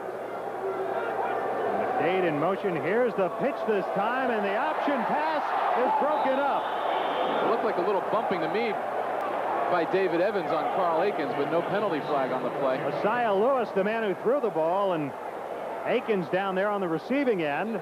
A little fullback option here. Will Lewis looking up, throw the football. You're not going to mistake him for Johnny Unitas, that's for sure, but I think a little better fake by Carl Akins, a little better drive to the inside would have gotten them to open more. Of course, the replay showed really no interference, just a good break to the ball by David Evans and broke it up. That's right. Fullbacks usually shot put the ball when they're trying to throw. We have a number of guests standing by here at halftime. We'll be telling you about them. Third down for the Bruisers now. 30 seconds to go. Again, some jumping on the line. Bennett pumps once, looking, fires for the end zone. Incomplete. He threw it beyond the end zone. The only receiver near it down there was McDade, number 20. As you see, Tim Markham. Well, that was just excellent defense by George LaFrance. He was all over McDade. McDade drove it down, came back, but LaFrance was all over him. Good defense. We should mention also that on a pass, the ball is also alive off the net. We haven't seen that too often, but there have been some crazy plays. But you pass the ball off the net, and it is eligible to be caught. I'd almost try to throw that in the playbook just for the heck of it once. Fourth down for Chicago. 25 seconds to go. Bennett fires. Has it complete at the 5-yard line. First down yardage. Well, Ben Bennett really hasn't been on target. That's a reception. You'll see on this pass the ball was underthrown a little bit. Right there, Reggie turning back for the football. It's a reception, but not really a well-thrown football by Ben Bennett. You look at him, he's looking downfield. Now he goes to Reggie Smith. Good reception, good play by Reggie. But as I said, the ball underthrown a little bit. And Steve Griffin, the Detroit defensive back, was banged up, I think, by his own man. David Evans came in on the hit, and Griffin went down. He's now being tended to. He came up limping, so it looks like a problem perhaps with his ankle. 20 seconds to go in the half. It is Detroit 17, Chicago 7, but that reception by Smith keeps the Bruisers in business here. Big fourth down play for Chicago if they can cash in here. They have a first and goal. And again, they have plenty of time. We said that with 38 seconds, they had plenty of time. With 20 seconds, they still have plenty of time. And Jim, what we've seen in the 2 previous years of arena football, a lot of times teams have difficulty when they get down in this range of the field. Inside the 5-yard line, you only have the 8-yard end zone. Teams really don't have polished running attacks, and it becomes difficult to complete those short passes for scores. Yeah, you almost feel better if you're out at the 10-yard line, 15-yard line. You have more room for those receivers to get open. The running game is very, very difficult at any place on the field, but especially in towards your own going into the end zone. You see the way the defense is structured there. You have a middle linebacker who is never really blocked. Now Steve Griffin being helped off the field. Let's take a look and see if we can spot what happened to Steve Griffin as he defended against Reggie Smith down there. And he goes down to the... Yeah, you see he just twists his ankle, I think, right there. He makes a twist, gets caught on the turf. Back to live action, first and goal. Bennett Firing, touchdown. Reggie Smith, 4-yard touchdown reception. And the Bruisers score with 15 seconds to go in the half. Well thrown ball that time by Ben Bennett. Let's take a look at it. You'll see number 1 Smith angling out towards the corner. The ball right on target, turns it up for the 6 points. That only took 5 seconds, guys. I said 20 seconds was plenty of time. Detroit may have another shot at it here. There's another look at the score by Reggie Smith. And you're so right, Dave. 15 seconds is still time to score for Detroit. Mr. Excitement, Reggie Smith. As Rob Hotlin attempts the extra point, it is good. So with 15 seconds to go in the half, Chicago has scored, and now they have cut a 10-point deficit down to 3. It is Detroit 17, Chicago 14. And that young fan has something to smile about here. He's enjoying it. Boy, and so are these fans. An enthusiastic crowd here at the Rosemont Horizon, and they love Reggie Smith. And Ben Bennett trying to fire him up, waving his arms. They're responding to him. Well, Dave, that's one of the fun things about this game from a spectator standpoint. You're right there with the crowd. You're so close to the crowd if you're a player, and the crowd feels like they're part of the football game. Well, as we said, 15 seconds, Jim and Howard, and Rob Hotlin teeing the ball up at his own goal line. So Detroit, and with a hot hand offensively, is going to get the ball here. And, of course, after what we've seen Tony Burris do since coming in, took the Bruisers 5 plays to go 16 yards and score the touchdown. The pass to Reggie Smith. But Tony Burris with a hot hand here. It's connected for 1 touchdown. Here's the kick by Hotlin. LaFrance trying to play it off the net. It gets past him, and then is taken around the goal line by one of his Detroit teammates, who is buried immediately. I believe that may have been Reddick. Let's wait and see. He was on the bottom of the pile as things turned out. But in any event, Detroit will be starting deep in its own territory here with 11 seconds to go. And fellas, the question is, how much of a gamble do you take? Deep in your own territory, a 3-point lead, 11 seconds to go in the half. You go for it. All the way. I know you go for it. I don't think they will, only because Burris hasn't really been throwing the ball deep. If they had Mike Trigg, I think they might, but Burris really hasn't shown the ability to go deep. I have a feeling they might cut their losses here, maybe try a short one, and he just went down on his knee. See, that's why you're Pro Football Editor, editor of Pro Football Weekly. I mean, that one goes in the Grabowski column. No, that's Bellard. That goes for Howard. Bowser collar, and that wrong again. I'd go for it. That's the end of the first half here at the Rosemont Horizon in Chicago. The Detroit Drive leading the Chicago Bruisers by a score of 17-14. We'll be back with our halftime activities following these messages. We're turning. Welcome back to the Rosemont Horizon. Outside Chicago, our arena football opener for 1989. Detroit leading Chicago 17-14. I'm Dave Ennett with Jim Grabowski here at halftime at the Horizon. And Jim, an interesting first half as we saw the Chicago Bruisers get back in it here with some fireworks there, the closing seconds of the half. A little sloppy by Chicago in the beginning. All those penalties, the fumble, set up a touchdown by Detroit, but they seem to get it together. That's the exciting part of this ball game. Like we said 48 seconds ago, no doubt that it's plenty of time to score a touchdown, and Chicago did. And then you saw the play off the net that almost turned into a fumble for Detroit. Chicago would have been in great shape, but it's just a lot of fun tonight, isn't it, in this game?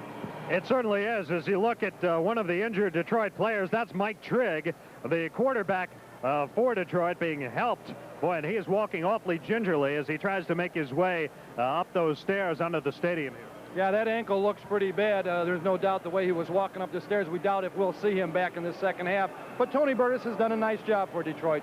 Yeah, to say the least. He came in, fired a touchdown pass, didn't miss on his first 4 passes, And Detroit may have suffered another injury because Steve Griffin had to be helped off the field and on that last touchdown drive by Chicago, and that could prove to be a very costly injury for Detroit. Well, it certainly can, David, because Steve Griffin is an excellent football player. We haven't seen a lot of him in this first half, but last year he was the MVP in the Arena Bowl, so you know he's a player. Question is, if you're George Brancato, the coach of the Chicago Bruisers, what do you tell your team down by 3 at halftime? Well, I think you just tell them that you're doing a fine job, but eliminate the mistakes. If we don't have the mistakes, we're winning at halftime. So let's think, let's concentrate on the snap count, think of your assignments, and just go out there with some poise. Detroit leading here by 3 points, but Chicago showing some savvy and some stick-to-itiveness to get back in it. And I guess anytime you have Ben Bennett at quarterback, you have to feel pretty good about your chances. And Ben Bennett really hasn't had a good first half. He's been off target many times. He's thrown the ball behind the receiver. So you look for him to have a better first half. But I also look for Tim Markham, the coach of Detroit Drive, to come up with something. He's an excellent coach. He's got the experience in this game. So it's going to be a good second half. Halftime, Detroit leading Chicago by a score of 17-14.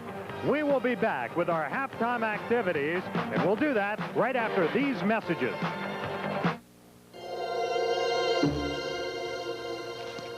The Night Watch motion detector is a new way from Builders Square to add security to your home inexpensively. Movement instantly turns on the floodlights to scare off intruders while it welcomes home the family. Is that you, Bobby? Yeah, Mom. The Night Watch, only $19 at Builders Square. Because the more we sell, the lower the price. Experience the world's finest freshwater fishing this season with Captain Steve Jones aboard the Predator or the Predator 2. King salmon and trout on Lake Huron, walleye, smallmouth bass, and trophy-sized muskies on Lake St. Clair. Both spacious boats offer state-of-the-art electronic gear, all bait and tackle, and the most experienced guide, Captain Steve Jones, a full-time licensed guide for nearly 15 years that will ensure you a successful catch of big fish. Visa and MasterCard accepted. Call 463-FISH. That's 463-FISH.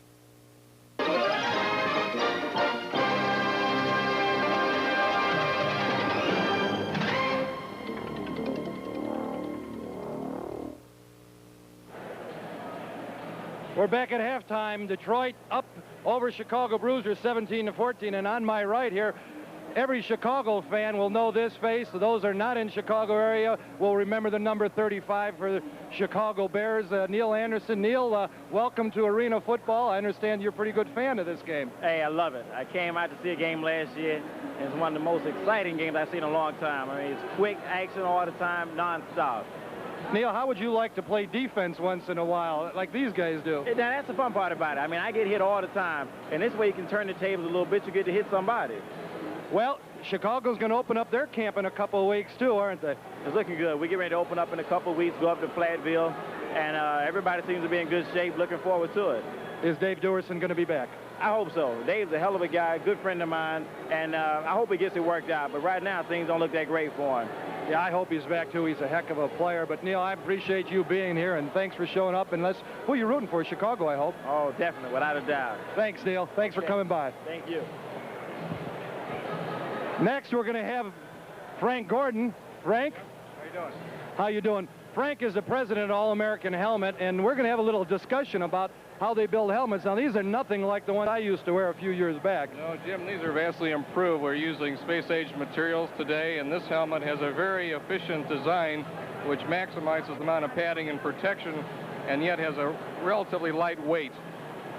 I noticed back when I played, we had a lot of suspension helmets, you know, the straps that hold your head in there, but these are nothing like those at all, are they? Not at all. If the camera can look into this model, you see you've got a very dense foam, which is a cross-linked polyethylene.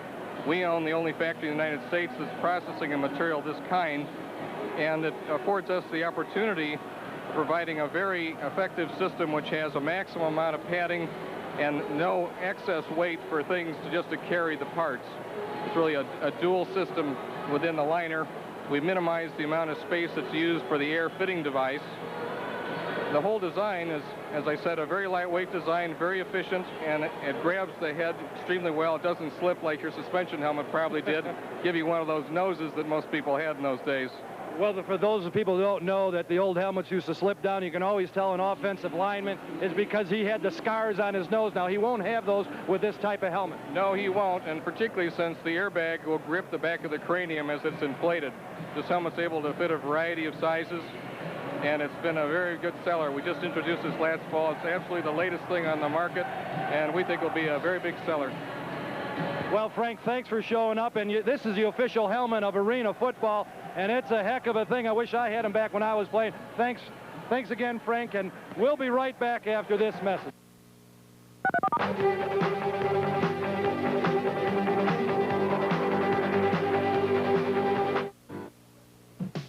It's revolutionizing baseball.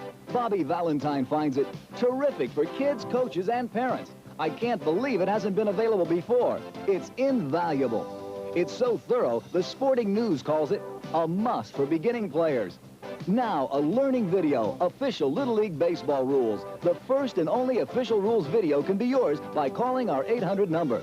This video makes balks, infield fly, forced slide, interference, all the most important rules of baseball easy to learn. So act now. It's without doubt the best baseball reference material ever available.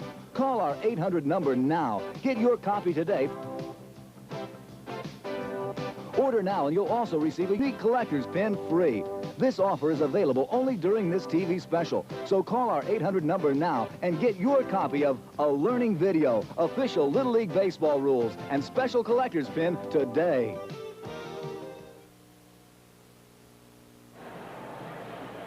And we're back at halftime at the Rosemont Horizon. Howard Balzer, and we have a full house.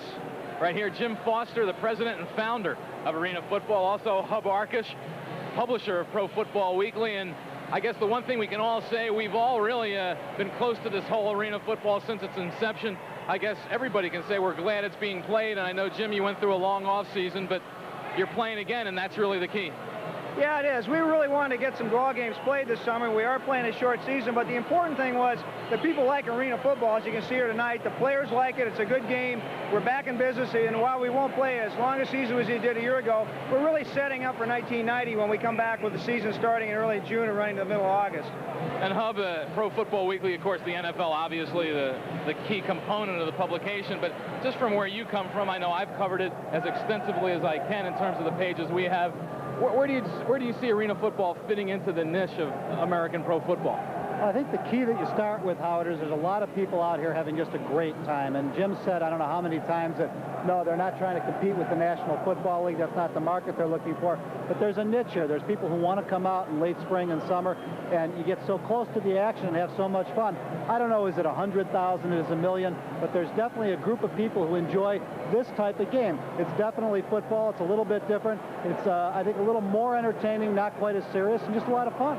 And I guess the key, Jim, in terms of what Hub is saying, that's one of the reasons in terms of exposing the game to more markets this year. You'll be in 11 different cities, and you really have to be there to appreciate arena football. Yeah, the arenas that are involved with us this year, our partners, our business partners, are not private owners, but the arenas themselves. They work on a joint venture with us, along with a couple major sponsors like Little Caesars Pizza, which presents us.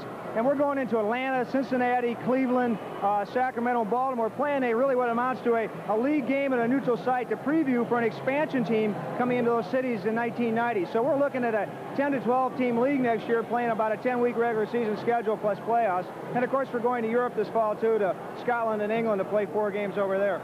Jim and Hub, thanks a lot. We'll be back with more action from the Rosemont Horizon, but first, this break.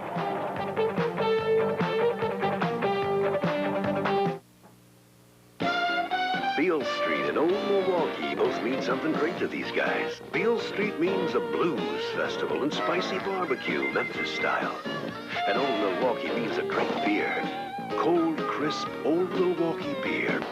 Back at the Rosemont Horizon outside Chicago, halftime with the Detroit Drive leading Chicago 17-14. And let's take a look at some of the first half action.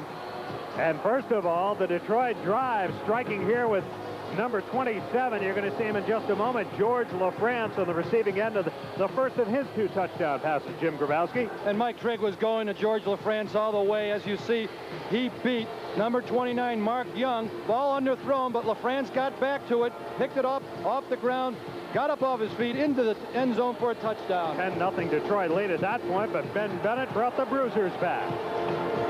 This is a great pass by Ben Bennett. He hits Carl Akins right in stride. Akins had David Evans beat by a good 2 yards. Tony Burris on for the injured Mike Trigg. Pass for a touchdown. Again, it's 27, George LaFrance. Once again, George LaFrance all over the field today. A good reception, a good pass this time by Burris. And then you see Ben Bennett going to Reggie Smith, number 1, for the 1-yard score. Just before halftime, as we will take a break and be back with the second half of tonight's Arena Football League game after these messages. 1989, our opening game. Those fans certainly appear to be. It's Detroit 17, Chicago 14 here at halftime. The Bruisers scoring late in the first half to pull to within 3. Did you ever wonder when there's a shot on the fans or even a player and he always says, "Hi, Mom," how come they never say hi to him? That's a good, excellent point, Jim. I have thought about that. In any event, we won't devote too much thought to that. That's just something I was thinking about. I hope I can sleep tonight.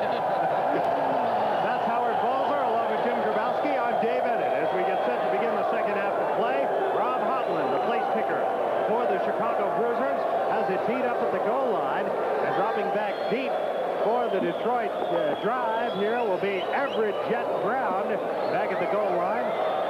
Everett LaFrance will be back there as well. George LaFrance, I should say, will be back there as well. Here's the kick by Hotland, and LaFrance will take it in the end zone. He'll bring it out to the 5, to the 10, running right to the 15, still on his feet, out across the 20, and finally forced out of bounds as penalty markers fly.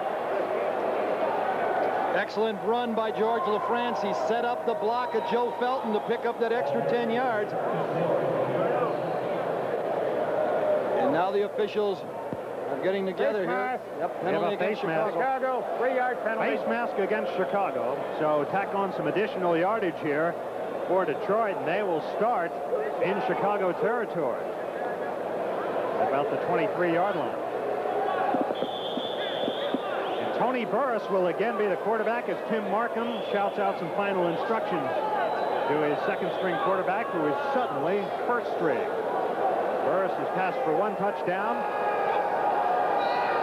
As he pumps once, fires incomplete, underthrown to LaFrance on the left side. He was well covered over there.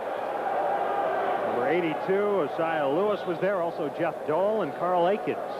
I think there was some confusion on the pattern. Looked like Burris looked for a slant-in pattern, and LaFrance was going on an out pattern. Burris goes over to confer with his coach, Tim Markham. Now makes his way back to the huddle. Just underway in the third quarter. It's Detroit 17 and Chicago 14, Detroit football. Burris to throw once again. Fires left side, complete. Everett Jet Brown makes the catch and goes airborne. Those fans love those walls. They love it when a player bangs in the walls. You'll see a good grab this time by Everett Brown. Going high in the air, keeping 1 foot in bounds into the walls, and almost the second time he went over. He went over earlier. I guess that's why his nickname is Jet. In case you're worried, the wall is well padded. Somewhere I have the measurement of how much padding there is there. 5 of 7 for Burris, 35 yards, and the 1 touchdown. As he fires, dumps it out short, complete. So the receiver there was dropped immediately by Akins, making the catch, David Evans. And Akins coming over to take him down after a short gain. But Burris connects again. So Detroit now will face a short yardage situation. Officials timeout. They're looking at the turf there. There you see it. And we will have a measurement here, and that's how close they are as the chain gang trots over from the opposite side. He is going to be awfully close. Boy, that... I can't tell from that angle. No, it appears they're going to bring it out to the center of the field and try this again. I don't think they can tell either. Well, that's how close it is, about 2 inches. Yep, that's about it. You can see there that it's not much that Detroit needs here. down and inches to go for the Detroit drive. Will they go for it? You bet. Burris behind center. Maybe he'll keep it himself. He does. First down, Detroit. And the drive keeps the drive alive. A gutsy call there, not only in terms of the gamble, but they got to keep Tony Burris healthy. Oh, that's for sure. You know, the drive only dressed 15 players for this game. You're allowed to dress 16. They only dressed 15. So now they have 14 healthy players with Mike Trigg not even on the sideline, but we don't even want to hazard a guess who the disaster quarterback is for the drive. It won't be John Rolt, that's for sure. Noble Boyovich, perhaps? Who knows? First down, Evans in motion. Burris gives it to the back. That's Lynn Bradford fighting his way forward for a little yardage. Very, very difficult to run the football, especially inside. You have two linebackers that are uncovered. No one could really get to them to make the block, so you're never going to pick up much yardage inside. And Bradford seeing some of his first action. An excellent baseball player is also played at Prairie View A&M, has a career average of .331. Pretty good cousin. Second cousin to Greg Pruitt. Third cousin to Eric Dickerson. Whoa, that was some good genes there. Brown in motion. Burris to throw. He fires for Brown. Incomplete. And boy, oh boy, did Kennedy Wilson ever apply a hit there. Well, you're going to see Everett the Jet Brown go high in the air once again and fly into those barriers on the sideline. And Kennedy Wilson sure aided him into those barriers. Here's another look. Does Everett Jet Brown get the nickname from his speed or his altitude? Yeah, that's right. Third down. Burris brings him up. Brown in motion to the left once again here. Burris to throw. Fires for Brown. Complete inside the 5. Out of bounds. And it's Kennedy Wilson again taking him out of bounds. Just inside the 5-yard line. Stayed on the ground that time. Taxied, if you will. We might have to start a new statistic in arena football. In blocking, and a lot of times they call pancakes when an offensive lineman levels a defensive lineman. I think we're going to have to call those pancakes. Okay, we'll do it. And a fourth down situation coming up here, and this time the Detroit drive will settle for the 3, or what they hope will be the 3, as Novo Boyovich will come on to attempt the field goal. He has connected once tonight from 43 yards out.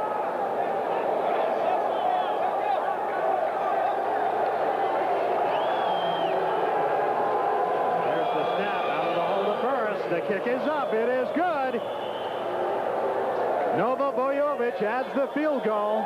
And with 9:57 to go in the third quarter, Detroit 20, Chicago 14. We'll be back after these messages. 2 great reasons to come to Highland Superstores by Wednesday.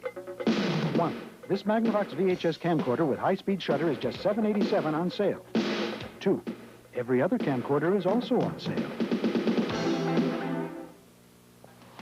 Hi, everybody. I'm Ed Randall. Join me every Saturday on Pass for Talking Baseball as we profile all of the happenings in the grand old game. Each week, we'll bring on some of the biggest names in the game, players, coaches, managers, and general managers, and we'll discuss the trends and the events that have transpired. That's Ed Randall's Talking Baseball, exclusively on Pass Sports, Michigan's cable home for the Detroit Tigers. 2 more great reasons to come to Highland Superstores by Wednesday. 1. This RCA 26-inch stereo remote monitor receiver is just $5.49. 2. You can impress your friends by telling them it costs a lot more.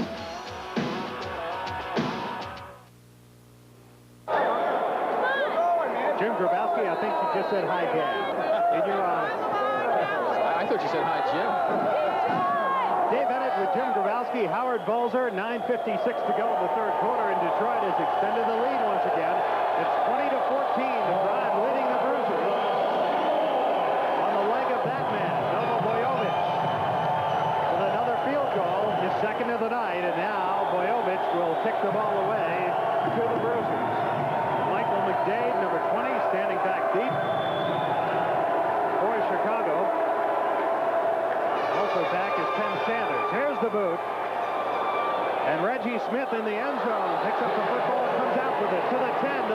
He's just short of the 15. He's taken down. And a hard hit applied that time by a Detroit Drive player. Chicago will start inside their own 15-yard line. Now they're down by 6. Well, you look at Chicago, they should have every advantage. They have that experienced quarterback in Ben Bennett, whereas Detroit has Tony Burris, and Burris has done a very nice job. He really has. Of course, the key for Detroit is they have a very experienced defense, which, of course, gave Bennett a lot of fits in the Arena Bowl championship game last season. Sanders comes out to the near side. The pass complete to Smith at the 20. Jitterbug step across to the 22, 23-yard line, and a late flag is thrown following the play. And Reggie Smith is upset. And he has some words with William McClay of Detroit. Let's see what the call is here. I don't know if this was the call, but Lou Sorrentino, the Bruiser center, came flying across the field. That's the call. They're going to call a clip on Chicago. And it was probably Lou Sorrentino, as you said, Howard. He just flew down the field. Obviously very aggressive, but really a needless penalty because the tackle had already been made. Penalties continue to hurt the Chicago Bruisers. This has been a story since the opening quarter of this game. That's a dumb. That's just a dumb. So now Ben Bennett brings him up, and he's got some work to do back at the 14.5-yard line for Chicago on first down. In motion goes Smith. Bennett to throw. Fires right side. Complete to Akins. Into Detroit territory at about the 20-yard line. William McClay is over there to make the stop, along with help from David Evans. But it's a first down Chicago. So just like that. Great timing on this play, David. You see, just as Akins made that turn to the outside, the ball right on target, hit him right on the numbers 84. David Evans, the defender, really had no chance. Excellent pass pattern by the Bruisers. David Evans on the stop. Now Bennett brings him up on a first down situation, and things have brightened considerably for the quarterback from Duke. First and 10 at the 20. Some jumping on the line. Penalty marker flies. Bennett throwing for Smith. Touchdown! Reggie Smith. Second touchdown of the night. Third touchdown pass for Ben Bennett. But a penalty marker is down. It's against Detroit, according to Carl Akins. Akins signals touchdown, Chicago. Here's an excellent play. Good move by Reggie Smith. Fakes the inside, back out to the corner. And once again, Bennett, excellent pass. Great over-the-shoulder catch by Reggie Smith. It's 6-4 for Chicago. And the Bruisers have tied it up. Take another look. Good concentration by Reggie Smith, over-the-shoulder catch. Number 7 was William McClay, who you saw chasing Reggie Smith there into the end zone. Rob Hotlin on to attempt the point after touchdown out of the hold of Bennett. The kick is up. It is good. So the Chicago Bruisers have taken the lead. Let's take another look at Reggie Smith here on the touchdown. Watch the move by Smith. He fakes it to the inside. He gets number 7 McClay to go with that move. Now right there, he had him beat. And you'll see now it's got him beat by 4 yards. Great move by Smith. He just froze William McClay. It's Chicago in the lead, 21-20. We'll take a break, and we'll be back after these messages.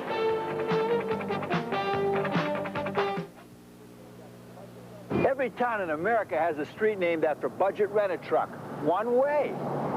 These smooth-driving 15 and 24-foot diesels and cargo vans are all priced right. Automatics with power steering, air conditioning, stereo, and more.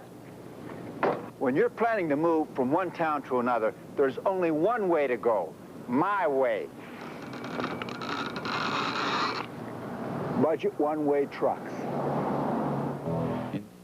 Yes, I'd like 2 of those pizzas. Those pizzas? They'll be $17.99. $17.99? But it says $10.99. Not for those pizzas. How can that be? I think if you refer to the fine print. Fine print? It's not vendor responsible. Yeah, what the heck? May I help you? Who are you? I'd like to introduce our corporate attorney. He's here on a regular basis. Oh, I'm not surprised. At Little Caesars, you always get 2 great pan pizzas for 1 low price. Pan. Only at Little Caesars. Dave Ennett with Jim Grabowski and Howard Balzer in Chicago. The Bruisers have taken the lead on the touchdown pass from Ben Bennett to Reggie Smith, and it's 21-20 Chicago. Now these fans are whooping it up here with some help from the Bruisers. This second half, the Chicago fans have really gotten into the ball game, and it's just intensifying. Well, I'll tell you what. It is loud in here right now as Hotlin puts it in the air. Off the screen. It's played down there by LaFrance. LaFrance running right across the 10 to the 15, still on his feet. Out across midfield. George LaFrance gets it deep into Chicago territory, or across the midfield stripe at least, down to the 20. Now here's Reggie Smith again as you look at that last Chicago touchdown. Now watch the move. Watch the move by Smith to the inside. Right there, he freezes William McClay. He's got him beat right there. Now he just extends that yardage, and it's a great catch by Reggie Smith to put Chicago ahead. He was so wide open there. 34 yards in 2 plays in the Bruiser scoring drive, 19-yard pass. And now Detroit on the offensive as Burris fires for the end zone, overthrown down there for LaFrance. He was covered on the play. Back with the defense, Kennedy Wilson for Chicago once again. Those two, Kennedy Wilson getting a lot of action here, getting into the plays here in the second half. That play right there may have shown why Tony Burris doesn't go deep too often. You look at his first half statistics, and Burris was 4 for 5, a good percentage, but only for 27 yards. So that's only about just under 7 yards per completion. 2nd and 10. Burris fires deep again for LaFrance. And this time it goes off the padding along the end line. Incomplete. It'll be 3rd and 10. Technically a better thrown ball, a little tighter spiral, but well overthrown. Right. But once again, good defense by Carl Akins. By the way, fellas, those pads are 2.5 inches thick. So I can tell you, though, having been thrown into them in a media game here last year, I remember it still doesn't feel great. We feel better. Mike Trigg, by the way, back on the sideline for the drive. He was knocked out with an ankle injury early in the first half. 3rd and 10. Some confusion, and They slow the ball. Chicago has the football, it would appear. Now, wait a minute. No, The Bruisers say they have it, but there has been no signal from the official. The referee is marking his forward motion stopped, I believe. They're going to stop it. So Detroit will keep the football, but they lose on the play. Big play there. Hey, that's an iffy call. Let's take a look at it. Osei Lewis right there is really upset. You'll see the fumbled snap.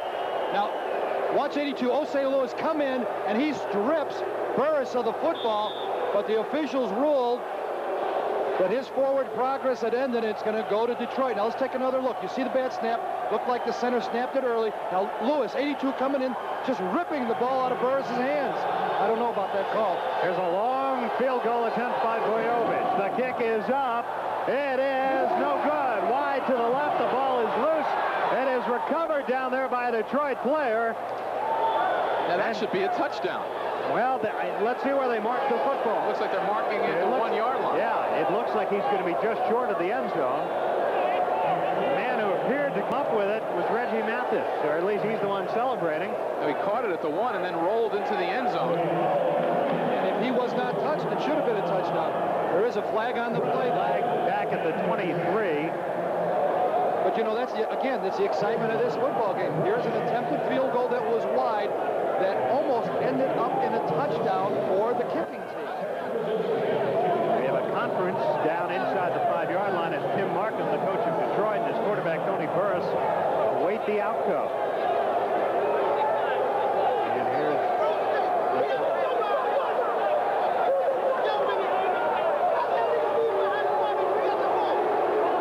Call is going to go against Chicago. Legal procedure. Detroit will obviously decline the penalty. It's their ball on the 1.5-yard line. Now, that's a strange penalty. What's a legal procedure on the defense on a field goal? Right. I was hoping you would tell me. Now, there can be encroachment, offsides. Legal procedure? I don't know what it is, guys. So the Detroit defense, the Chicago defense, we should say, is called upon to rise to the occasion here. Here's the give to Reddick, bowling his way forward for the touchdown.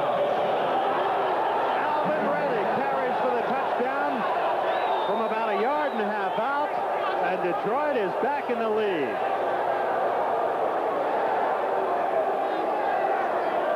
Now let's take a look as Alvin Reddick will come right at you here. Just a dive play up the middle. Reddick, all he had to do was get 1.5 yards. With that second effort, he got in the end zone. And he got his helmet torn off, too. Yeah. We had a little action aside from the normal procedure of the play. But in any event, Wojovich now will come on, and just like that, Detroit back in the lead in this football game. Wojovich attempt the point after. It's up. It is good. So with 4:25 to go in the third period of play, the Detroit Drive has regained the lead. It's 27-21 Detroit. We'll be back after these messages. Hey, don't get me wrong. I enjoy looking at ladies in bikinis just like the next guy. But when I buy a Sports Weekly, I buy it for one reason, to get the straight scoop on sports. That's why I read the Sporting News, America's sports authority. Call 1-800-535-1700 and get 56 issues of the Sporting News for 4 payments of just $9.66. You'll save 69% off the cover price, 40% off the regular subscription rate. Call now 1-800-535-1700. That's 1-800-535-1700.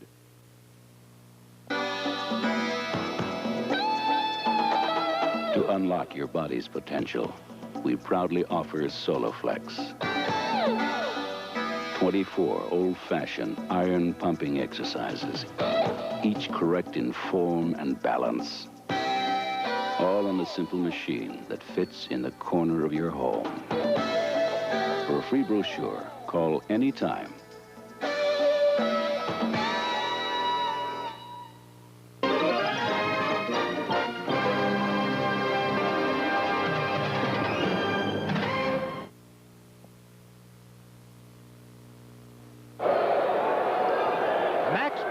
The official helmet of arena football.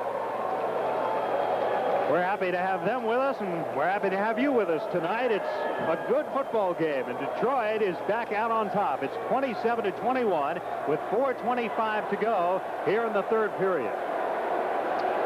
And Alvin Reddick wasn't too happy about having that helmet torn off his head. I wouldn't think so. Wojovich kick it off for Detroit. Brusiers trail again. Here's the kickoff. Drives Smith back. He leaps, and he can't make the catch up against the end line. It'll come out. And the Chicago Brusiers, who had just regained the lead, or just taken the lead, I should say, for the first time tonight, now find themselves trailing again. You got to love that attitude by Reggie Smith. He didn't want to get it over the end line. He wanted to run it out. He wanted to try to pick up some good yardage. Of course, he's a co-holder of the arena football record for the longest kickoff return, 58 yards. You can't be any longer than that. Must have been a play like that one. Yeah, there wouldn't be a 59-yard return. All right, so Bennett now brings the Brusiers up. Down by 6. In motion goes McDade. Bennett with a give to the running back, and some good yardage that time. Moving his way forward, the running back, Osiah Lewis, number 82, and he gets some good yardage and a first down for Chicago. And let's take another look. This draw action there, and Osiah Lewis finds the hole to the right side. Defender on the left, the left defensive end just overran the play, but a good run by Osiah Lewis. Do you say Osei or Osiah? Osei. What do you say? I say Osei, and so does Mr. Lewis. That's enough of that, fellas. Back to the game. It's a first down, Chicago, out at the 18-yard line. Bennett fires deep down the left sideline for Akins, and out of bounds. Akins covered out there. David Evans complaining that Carl Akins gave him a little push, and Evans going over to the referee to make his feelings known.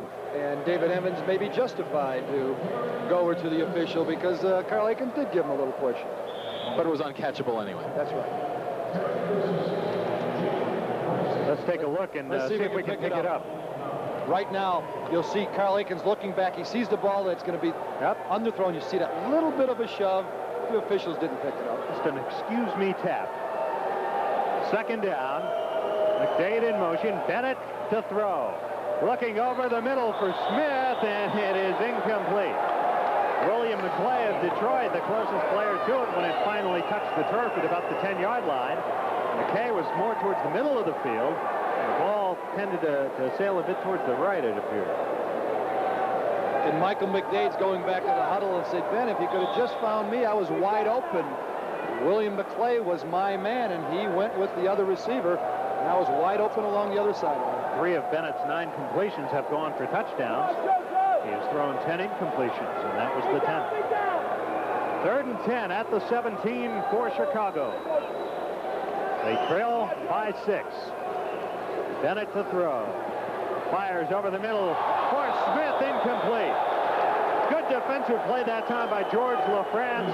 Smith had his hands on it but couldn't hold it. And see right here that LaFrance really timed his hit well. Reggie Smith turning in, and there's the hit. Just as the ball hits the hands of Reggie Smith, I think that was a good no call by the official. Ben Bennett didn't agree with you, but I have to go along with you, too. That's right. Well, when have you ever heard of a quarterback agreeing when it's an incompletion? So Rob Hodlin will come on to attempt a long field goal attempt. About a 46-yarder.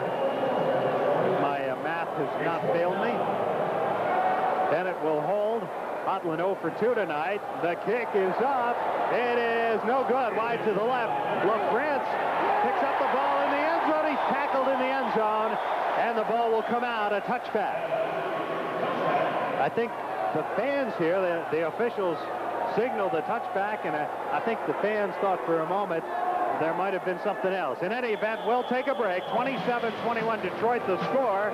We'll be back after these messages. Cape Hatteras and Old Milwaukee both mean something great to these guys. Hatteras means surf casting for bluefish, and man, do they love to fight. And Old Milwaukee means a great beer. Cold, crisp Old Milwaukee beer and smooth, golden Old Milwaukee Light. There's nothing like the flavor of a special place and Old Milwaukee beer. Old Milwaukee and Old Milwaukee Light. Hey, guys, this doesn't get any better than this. Join the Pass Stadium Club at Ladbroke, DRC, Sunday, July 16th for a night at the races. Free clubhouse admission, race program, food and drinks from a special pass enclosure. Plus, we'll have sports prize drawings after each race and a grand prize where you and a guest could win a trip to the 1990 running of the Breeders' Cup or Kentucky Derby. Feel the thunder of the thoroughbreds trackside with Pass.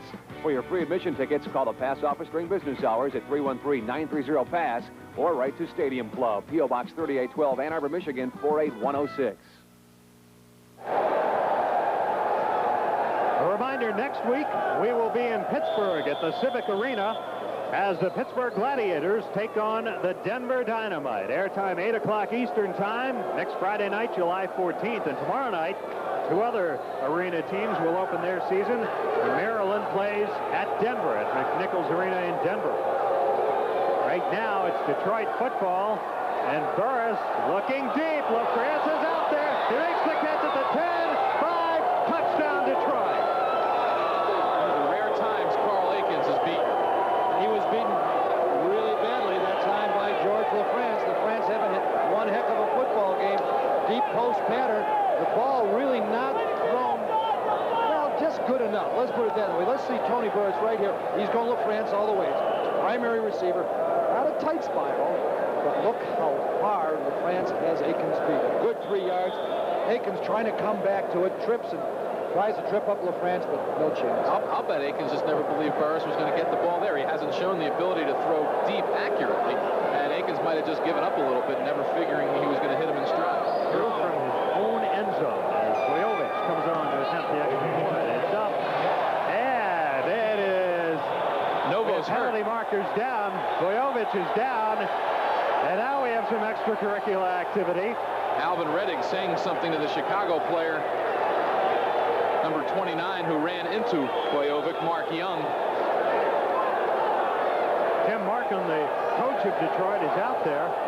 Very upset, it would appear.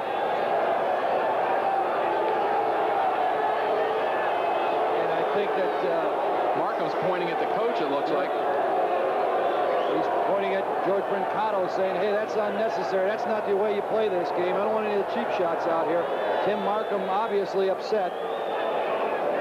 He looks more upset than Novo Bojovic is. Is he grimacing or smiling now? I can't. I think Novo realized the Academy Award nominations are coming out soon. Well, he appears, it's hard to say for sure from here, but he looks to be okay. Limping a little bit. I'll get another shot at it. Hey, those kickers are tough. Who said that? Was that Jim Grabowski who said that? They're always the favorites of Alex Karras. Well, Bojovic will try again to extend the lead here to 13 points.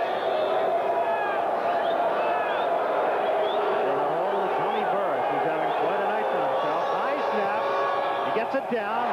The point is no good. The kick is no good. Wide left by Bojovic. We'll pause as the score remains Detroit 33, Chicago 21. We'll be back after these messages. The pros have a nickname for their favorite glove. They call it the A2. For more than 30 years, the Wilson A2000 has set the standards in a league where performance is the measure of the man and the glove.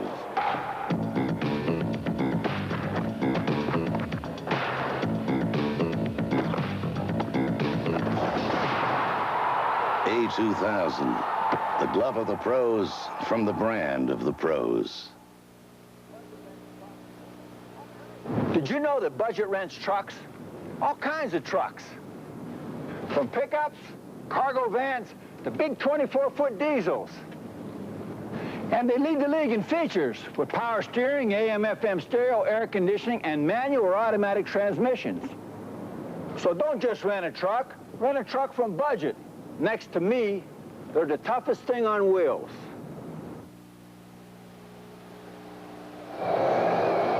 Live at the Rosemont Horizon outside Chicago. It's 33-21. Detroit leading the Bruisers. We begin the final 15 minutes here. Novo Bojovic was shaken up a bit and then missed the point after attempt. And so Detroit would have had a 13-point lead, but their lead remains 12. He's 2 out of 3 on field goals tonight. He's hit one from 45 yards.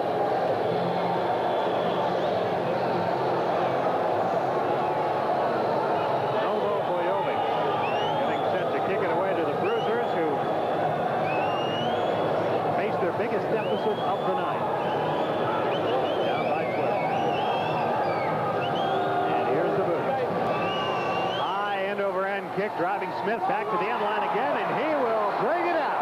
Out to the 5, dances to the 10, and out across the 10, about the 13-yard line. Ball is loose, but they say he is down at the 13. You talk about making a stop. Number 1, Reggie Smith, super net, really had a great move. I want to take a look at the touchdown, the last touchdown by Detroit. You see Burris again going to LaFrance all the way. The only receiver he had in his mind, and it was one-on-one, LaFrance and Akins. You see right there how badly Akins was beat by George LaFrance. And now LaFrance just does his little strut into the end zone. LaFrance, with an interesting background, is currently enrolled in graduate school at Fort Hays State. And sports psychology and administration is also the wide receivers coach for the Fort Hays State football team. Where's Fort Hays? I believe it's in Nebraska or Kansas. One of those states there in the middle. And at his head as he throws, the ball knocked loose, but that was Reggie Mathis. Reggie Mathis, pressure on Ben Bennett. That looked like it should have been a fumble. Yeah, let's take another look at it right here. You'll see on the left side of the screen, number 84, Reggie Mathis coming in on Bennett's blind side. Oh, yeah. Our angle there, I agree with you, Howard. I think that's a fumble. The official right there on top of it immediately ruled it was an incompletion. And now it's 2nd and 10. It's safe to say that George LaFrance has the early scoring lead in arena football. 2nd and 10 at the 13. For Ben Bennett and the Bruisers. Bennett, quick pass, left side. McDade dancing his way out across the 20, close to a first down. Bradford and McDade have a few words there as Bradford sort of tried to twist him into the turf. Would you say, Jim? I think this is getting a little more intense out there, isn't it? A few cheap hits have caused both teams to intensify the play. So Chicago now will face a 3rd and short situation. We are approaching the 13-minute mark here in the very early part of the 4th quarter. Detroit leading 33-21, and Chicago with a 3rd, just about 1.5 yards. And Bennett pitches. Akins. Coming around is Akins, and he would appear to have the first down now close to the midfield stripe. And around that time to Carl Akins. Good for first down yardage for Chicago. A play that we don't see very often in this game. Here it is again.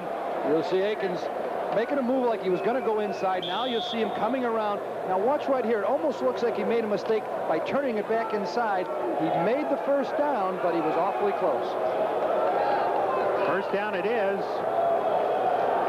The Bruisers at their own 24-yard line, looking to get into Detroit territory. Bennett, quick pass, McDade complete, and knocked out of bounds immediately across the 20-yard line. So they're in Detroit territory as Mr. McDade has some words down there with Alvin Reddick. Tempers perhaps becoming a bit heated here, maybe with the temperature. Can't imagine it's quite as cool down there on the field, even though we are indoors. George Brancato, the coach of the Bruisers, looking to see if his team can come back here. They trail it by 12, 11:35 to go in the game. Bennett with a 2nd down. Humps fires deep over the middle. Smith out there. Overthrown out of the end zone. There's not enough room for Reggie Smith to make that catch. Let's take a look at the very speedy Reggie Smith. Supernat makes again a good move, a little fake, a little look to the outside. He's got LaFrance beat right there. But this incompletion was caused by the rush of Detroit. Bennett could not step and throw the football. He was under great pressure. Otherwise, we may have had 6 for Chicago. As it stands, it's a 3rd down, and a big 3rd down play here for Chicago. Inside 11 minutes to go. 3rd and about 3.5 yards to go for a first down. In motion is Sanders. And we have some jumping and pushing on the line as a penalty marker flies. Fingers being pointed in both directions. Ben Bennett was signaling Ken Sanders to stop, not go in motion.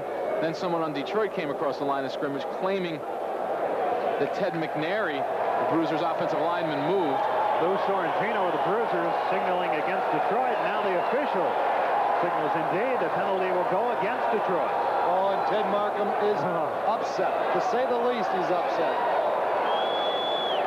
Tim Markham with a 15-5 lifetime coaching record. There's George Brancato in his first year as coach of the Bruisers, placing Perry Moss. 3rd and short yardage here after the penalty. Good penalty. It didn't look like McNary moved at all on that replay. Well, he nudged a little bit, but he never got down to a 3-point stance, so you could say he was just adjusting his stance. Sia Lewis in the backfield behind Bennett. He'll take it, running left, slides off one man, gets the first down. Down close to the 10-yard line. Osaya or Osei Lewis for the first down, Chicago. What should we call him? Osei, can you see Lewis? I knew you were going to say that.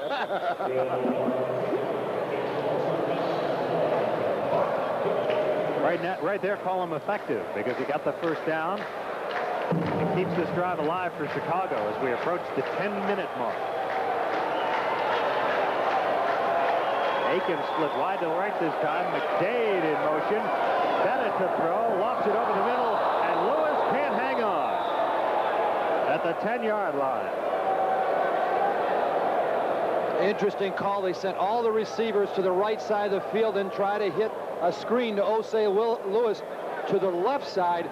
If he could have caught it, may have been all the way. Tim Markham at the #1 defense a year ago, and his defense being called upon here to stop Chicago and preserve this 12-point lead. 2nd and 10 for Chicago at the 12-yard line. 9:24 to go, and the clock starting to become a factor in this game. Bennett on 2nd down. Penalty marker flies. He's hit. Ball knocked loose. It's picked up by a Detroit player. This is Bradford going all the way. He goes into the end zone for a touchdown. There's a penalty marker back downfield. At the original line of scrimmage, you saw the hit on Bennett. You saw Bradford take the ball and go for the touchdown. That looked like James Clement, who blindsided Ben Bennett, jarred the ball loose right into the hands of Bradford, and Bradford took it all the way. Let's take a look at it. You'll see Bennett now. He's looking down to the right side. Now watch from his left. He'll be blindsided right there. Jars the ball loose right into the hands of 33. That's Lynn Bradford, and Bradford takes it all the way. That penalty went against Chicago. Obviously, Detroit will decline it, and it's another score for the Detroit Drive. And now Detroit starting to pull away, 39-21, as we await the point after attempt by Boyovich. And now it's going to be awfully difficult for Chicago to come back here. We get a timeout. Chicago signaling for a timeout. So we'll take a break as well with a score 39-21 Detroit. We'll be back after these messages. Baseball cards really capture the action and drama of the game. They're great collectibles and a fun way for the entire family to enjoy the magic of baseball. As a kid, I had to trade to get all the cards for my favorite teams. Now I buy Topps baseball cards in complete team sets. With each team set, I get this attractive wall display. It protects the cards, yet they're easy to take out to review. Choose your favorite team and call now. You'll receive all the 1989 Topps baseball cards for your team, including the rookies, for only $12.95 plus $2 shipping. Your money back if not completely satisfied. Order now and get 40 bonus cards, including the complete all-star set, absolutely free. These are genuine Topps cards with the player's complete Major League record on the back. Sharing the fun of collecting baseball cards. Not available in stores. Call now, 1-800-365-9100. Get your team set, the wall display, and free bonus cards. Call 1-800-365-9100. Novo Boyovich to attempt the point after, following Lynn Bradford's touchdown. The kick is up, and this time Boyovich makes it. 40-21 Detroit. The Drive hammering the Chicago Brusiers now with 9:09 to go. We have a timeout on the field. And we'll pause as well. We'll be back after these messages. We'll be back after these messages.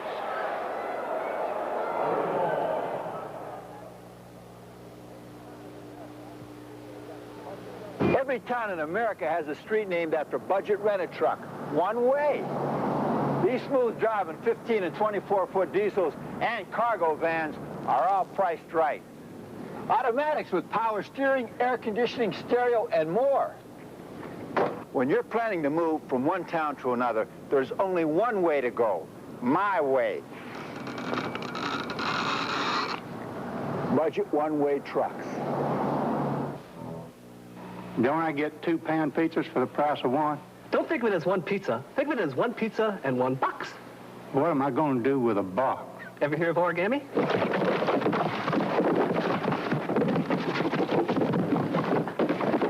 What's that? A pterodactyl. A what? At Little Caesars, you never get 1 pan pizza and 1 box. You get 2 great pan pizzas for one low price. Back live at the Rosemont Horizon outside Chicago, and the Bruisers fans have gotten quiet. It's 40-21 Detroit with 9:09 to go in the game. Enough time, but they have to make something happen fast. Very quickly here. I tend to think we'll see Reggie Smith come out with it if he has a chance. Doesn't want to take a chance here. Here's the kick by Boyovich. And it drops off the netting over the crossbar and beyond the end line, a touchback. And so Chicago will start deep in its own territory. And there you see Boyovich still appears to be, I don't know if he's trotting or maybe limping a little bit. That's a kicker trot. Kicker, yeah. Well, there's a healthy high five anyway. Ben Bennett will have to rally his troops now. George Brancato, as his team is in a hole. 8:53, the clock is moving. As Bennett brings him up, they will start back at their own 5-yard line. Bennett with a pitch now to Lewis. And Lewis running right. It's out across the 10-yard line. Kind of an unexpected call when you're down by 19 points. They come out on the running play. There's Alvin Reddick paying a visit to the Bruisers huddle. They're outnumbered over there. Getting a friendly escort from some of his teammates. Alvin, we want to keep you in the game here. Tim Markham, the Detroit coach, shouting to his team as Bennett brings him up. Chet Brown replaces Reddick for the drive. I guess Markham said, well, let's not take any chances here. Second and short. Bennett under pressure again. Now he'll run with it out across the 15. Appears to have the first down. Ben Bennett. Some good running that time under some heavy pressure. And Ben Bennett has been under heavy pressure throughout this ball game. Several of his pass attempts were short because he couldn't step and throw. The pocket was collapsing around him. Good pass rush by the Detroit drive. And again, one of the problems is we hate to harp on poor old Mike Miller, number 89, but he's been getting beat consistently. On that last play, it was Joe Felton who got by him and forced Bennett to step up in the pocket. Here's the give to Lewis again, running left, and he's out close to midfield. So, and now Lewis with some extracurricular activity with David Evans. It's almost on every play. There's a little extra shoving. And certainly I wouldn't like to have a mic down on the field to hear what they're talking to each other about. Lewis a little slow getting up now and signals to the sideline. And George Brancato calls him over. Mark Young will check into the game as Lewis makes his way over there. There you see Mike Hohensee, the assistant coach, standing along the Bruiser bench. There's Hohensee, a quarterback with the Pittsburgh Gladiators, the first 2 years of arena football, forced to retire because of an injury, now an assistant coach for the Bruisers. 2nd and 2 for Chicago. Bennett going deep for Sanders, intercepted in the end zone. William McClay came down with it. And we have penalty markers down back upfield. Once again, though, Ben Bennett under great pressure, this time by Joe Felton. Watch Felton just jump over the block of Mike Miller, putting the pressure on Bennett. Bennett does get the ball off, but a little underthrown, and William McClay comes up with the big interception. Now, there is a flag on the play, and we'll see if we'll come back.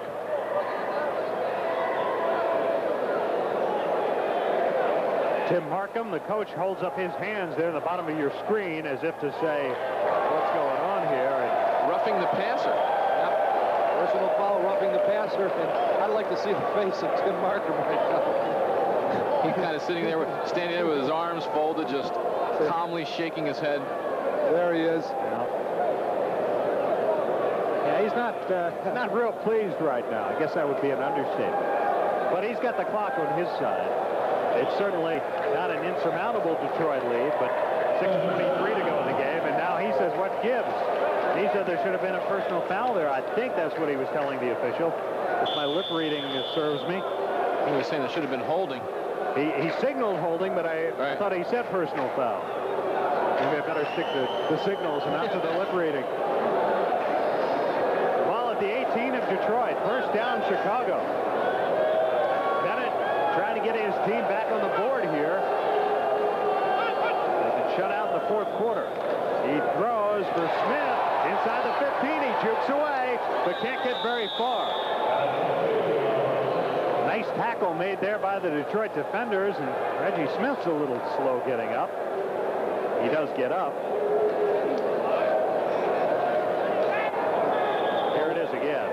Watch Reggie right here. He is so quick. He's trying to make the most out of every play. Watch him move back to the inside. But Lynn Bradford did a good job of maintaining his feet, not going for that first move, and did make the tackle. And there you see Reggie Smith. Sure enough, he was a little slow getting up. 4 catches for 38 yards and 2 touchdowns tonight. He's on the sidelines right now, 2nd and 5. Sanders in motion behind the quarterback Bennett. Under pressure, fires for Lewis. Out to about the 10-yard line. Once again, that quick, almost like a screen right over the middle. It's like a middle screen, but well read that time by Lynn Bradford. He slipped the block, made the tackle. Stop him for a short gain. Smith's back in there now. And Jet Brown checks into the defense for Detroit. Bradford goes out. And now Ken Sanders goes out for Chicago. 3rd down. Short yardage for Chicago. 4:35 to go. Clock moving. 3rd and 2 at the 10-yard line. Bennett fires left side. Smith one-handed grab at the 5. Down inside the 5. Penalty marker flies. They'll mark him down at about the 3. And let's take another look at this one. Just a quick pop to Reggie. Good grab, one-handed grab. Now let's watch the face mask. Oh, there it is. You could see the arm grabbing the face mask of Reggie Smith. And so the Brusiers are going to have the football here inside the 2-yard line. Down at about the 1. 1st and goal, Chicago. Let's take another look at it. What a great catch. Good catch by Reggie. Now let's see if we can pick it up right there. Yep, that was David Evans grabbing the face mask of Reggie Smith. He is an exciting player, isn't he, Reggie Smith? 4:05 to go. To get to Lewis. He goes into the end zone for the touchdown. Hosea Lewis with a touchdown for Chicago. 3:55 to go, and the Bruisers are back on the board. Defense pinching in. You'll see them all inside stunts. Hosea Lewis just takes it to the outside for the score. It's 40-27. And the clock continues to run on extra points. I don't even know if the Bruisers realize that. They should get this off as fast as they can in this league. Hotland to kick out of the hold of Bennett. The snap. The kick is up. It is good. So with 3:24 to go in the regulation, 40 and Chicago 28. We'll be back after. Time means introducing AmberVision, the most amazing breakthrough in vision technology since glasses were invented. These super glasses actually improve vision indoors, outdoors, day or night. We guarantee it. Look, AmberVision blocks the blurring blue rays, the same rays that cause haze and fog. Everything is so much crisper and clearer. I can't believe my own eyes. They're amazing. AmberVision blocks 100% of the dangerous ultraviolet light with UV 400, the best protection for your eyes. You'll wear these high-fashion glasses all year round, and one size fits all. Oh, I can't believe the difference. Catalogs offer similar glasses for $59.95, but now you can order AmberVision for just $10 on this special offer. Seeing is believing, so order AmberVision today. Clip-on model is also available. Credit card users call 1-800-247-7800. That's 1-800-247-7800. Or send just $10 plus $2.50 shipping to AmberVision, Box 888-Q, Verona, New Jersey, 07044.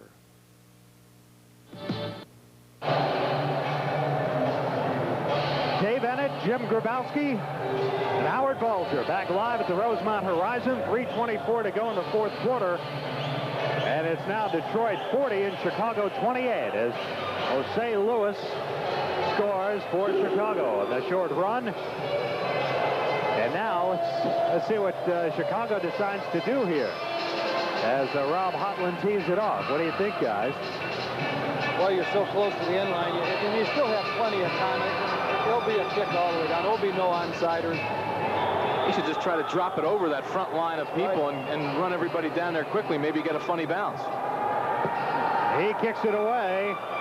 And LaFrance waiting in the end zone. He comes out with it to the 5-10 straight ahead to the 15. And he's taken down there. So Detroit will have have the football here with 3:16 to go. And they lead it by 12 points once again.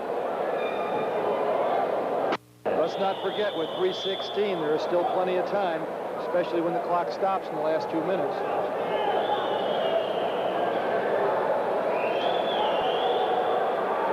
And now Tony Burris trouts in.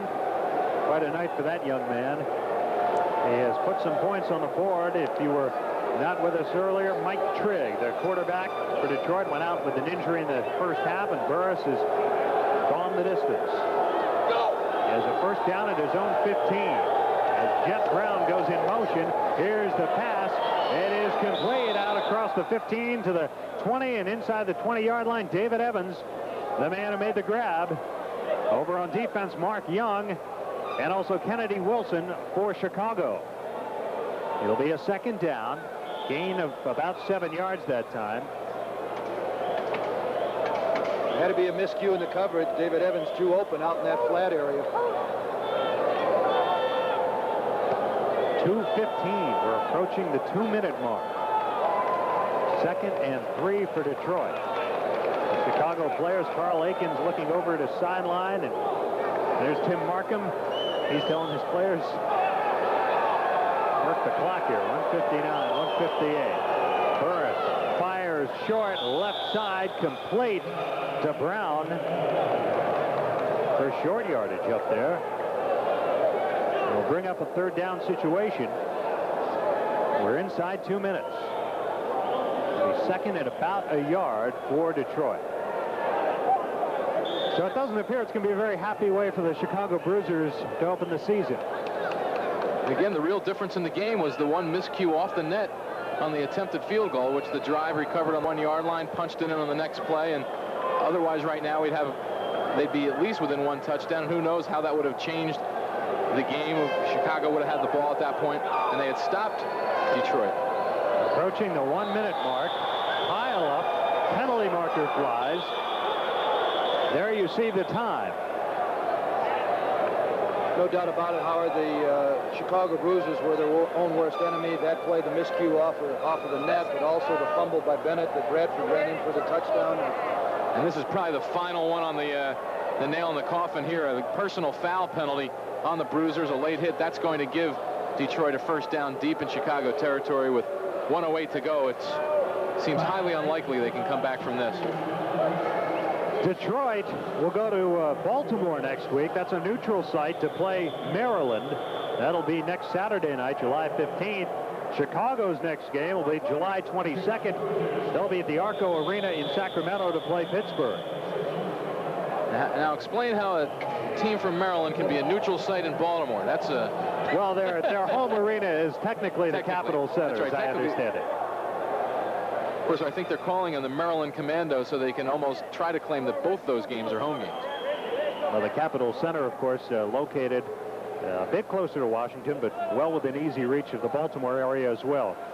There's Tim Markham, and there you see our Little Caesars Pizza MVP of the game, and who else? Number 27, George LaFrance, who, as we mentioned earlier, has the early season arena football scoring lead. He's had a big night, and our budget truck Ironman of the game is Jose Lewis for the toughest two-way player in the game, just as tough as a budget truck and just as dependable. A couple of guys who had big nights. Lewis apparently in a losing cause here with a minute to go. His team trailing 40-28 in Detroit with the football. I'll tell you, Carl Aikens has been very quiet in the second half. He sure has. Came out strong in the first half and haven't heard much of him at all. You know, they didn't go to Smith much early on and then began to go to Smith more. And as Jet Brown goes in motion, here's the give. Detroit just trying to kill the clock now. 53 seconds, and the clock stops. Chicago calls a timeout. Well, I think the positive note for the Bruisers is that they will have a couple of weeks to try to regroup here and come back to play that Pittsburgh club. We'll see Pittsburgh next week against Denver. I'm sure Ben Bennett's going to go back and practice and say, let's work on some pass blocking, guys. I think we need a little help there. Yeah, I would say there might be combing the free agent camps, looking for some improvement on the offensive line, as Mike Miller had a real tough day of it. Again, he was just added to the roster today because Keith Williams came down with hepatitis, and while he played a pretty good defensive game, Mike Miller really had all he could handle on the offensive line, trying to block those very quick Detroit pass rushers. Yeah, you could see Miller towards the end of the ball game as he's trying to block him. Instead of staying up in his face, he was starting to cut him and hoping that would work. Not much to smile about here. Not for these Chicago Bruiser fans at the Rosemont Horizon. They watched this team lose to Detroit last year in the championship. They hoped to avenge that tonight, but it was not to be. Last year, the Bruisers fell to Detroit 24-13 in the Arena Bowl. This game, 40-28. But it's been fun. It's been an interesting game, and really, it was not a lopsided game. And it was really only in the fourth quarter that Detroit was able to pull away, as you guys have mentioned, because of the mistake. Burris firing, complete. Adams has it, out of bounds immediately, down around the 10-yard line. And another timeout called here by Chicago with 44 seconds left. And very alertly, David Evans stayed in bounds. He fell to the ground. He did not want to run out of bounds. He forced Chicago to call another timeout.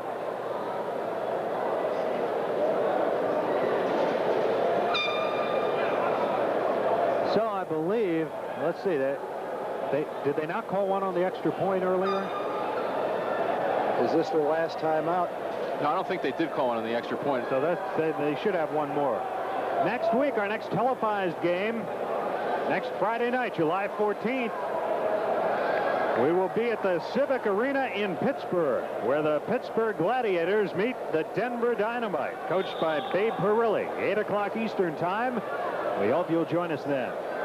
Is there a league Babe Perilli hasn't coached in? That's right, or played in. That's right. 44 seconds to go. Here's a pitch to the ball carrier. I believe that was Reddick.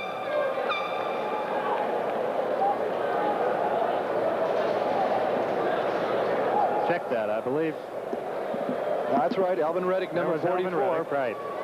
We've just been informed the attendance for tonight's game, 6,622.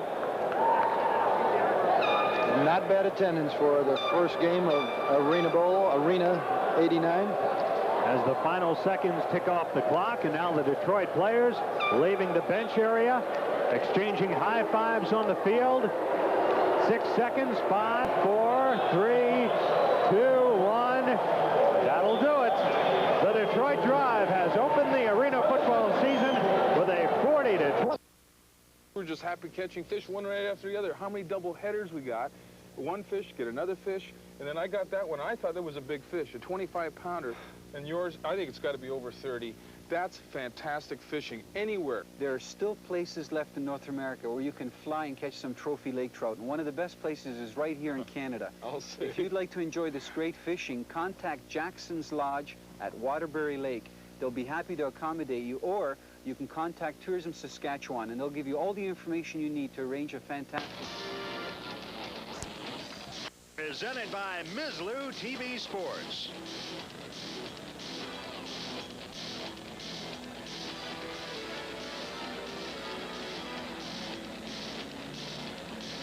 Tonight from the Joe Louis Arena in Detroit, Michigan, the Detroit Drive hosts the Chicago Bruisers in the first semifinal playoff for Arena Ball 89. Tonight's Arena football game is being brought to you by Little Caesars Pizza, by Budget Rental Car, the official rental car and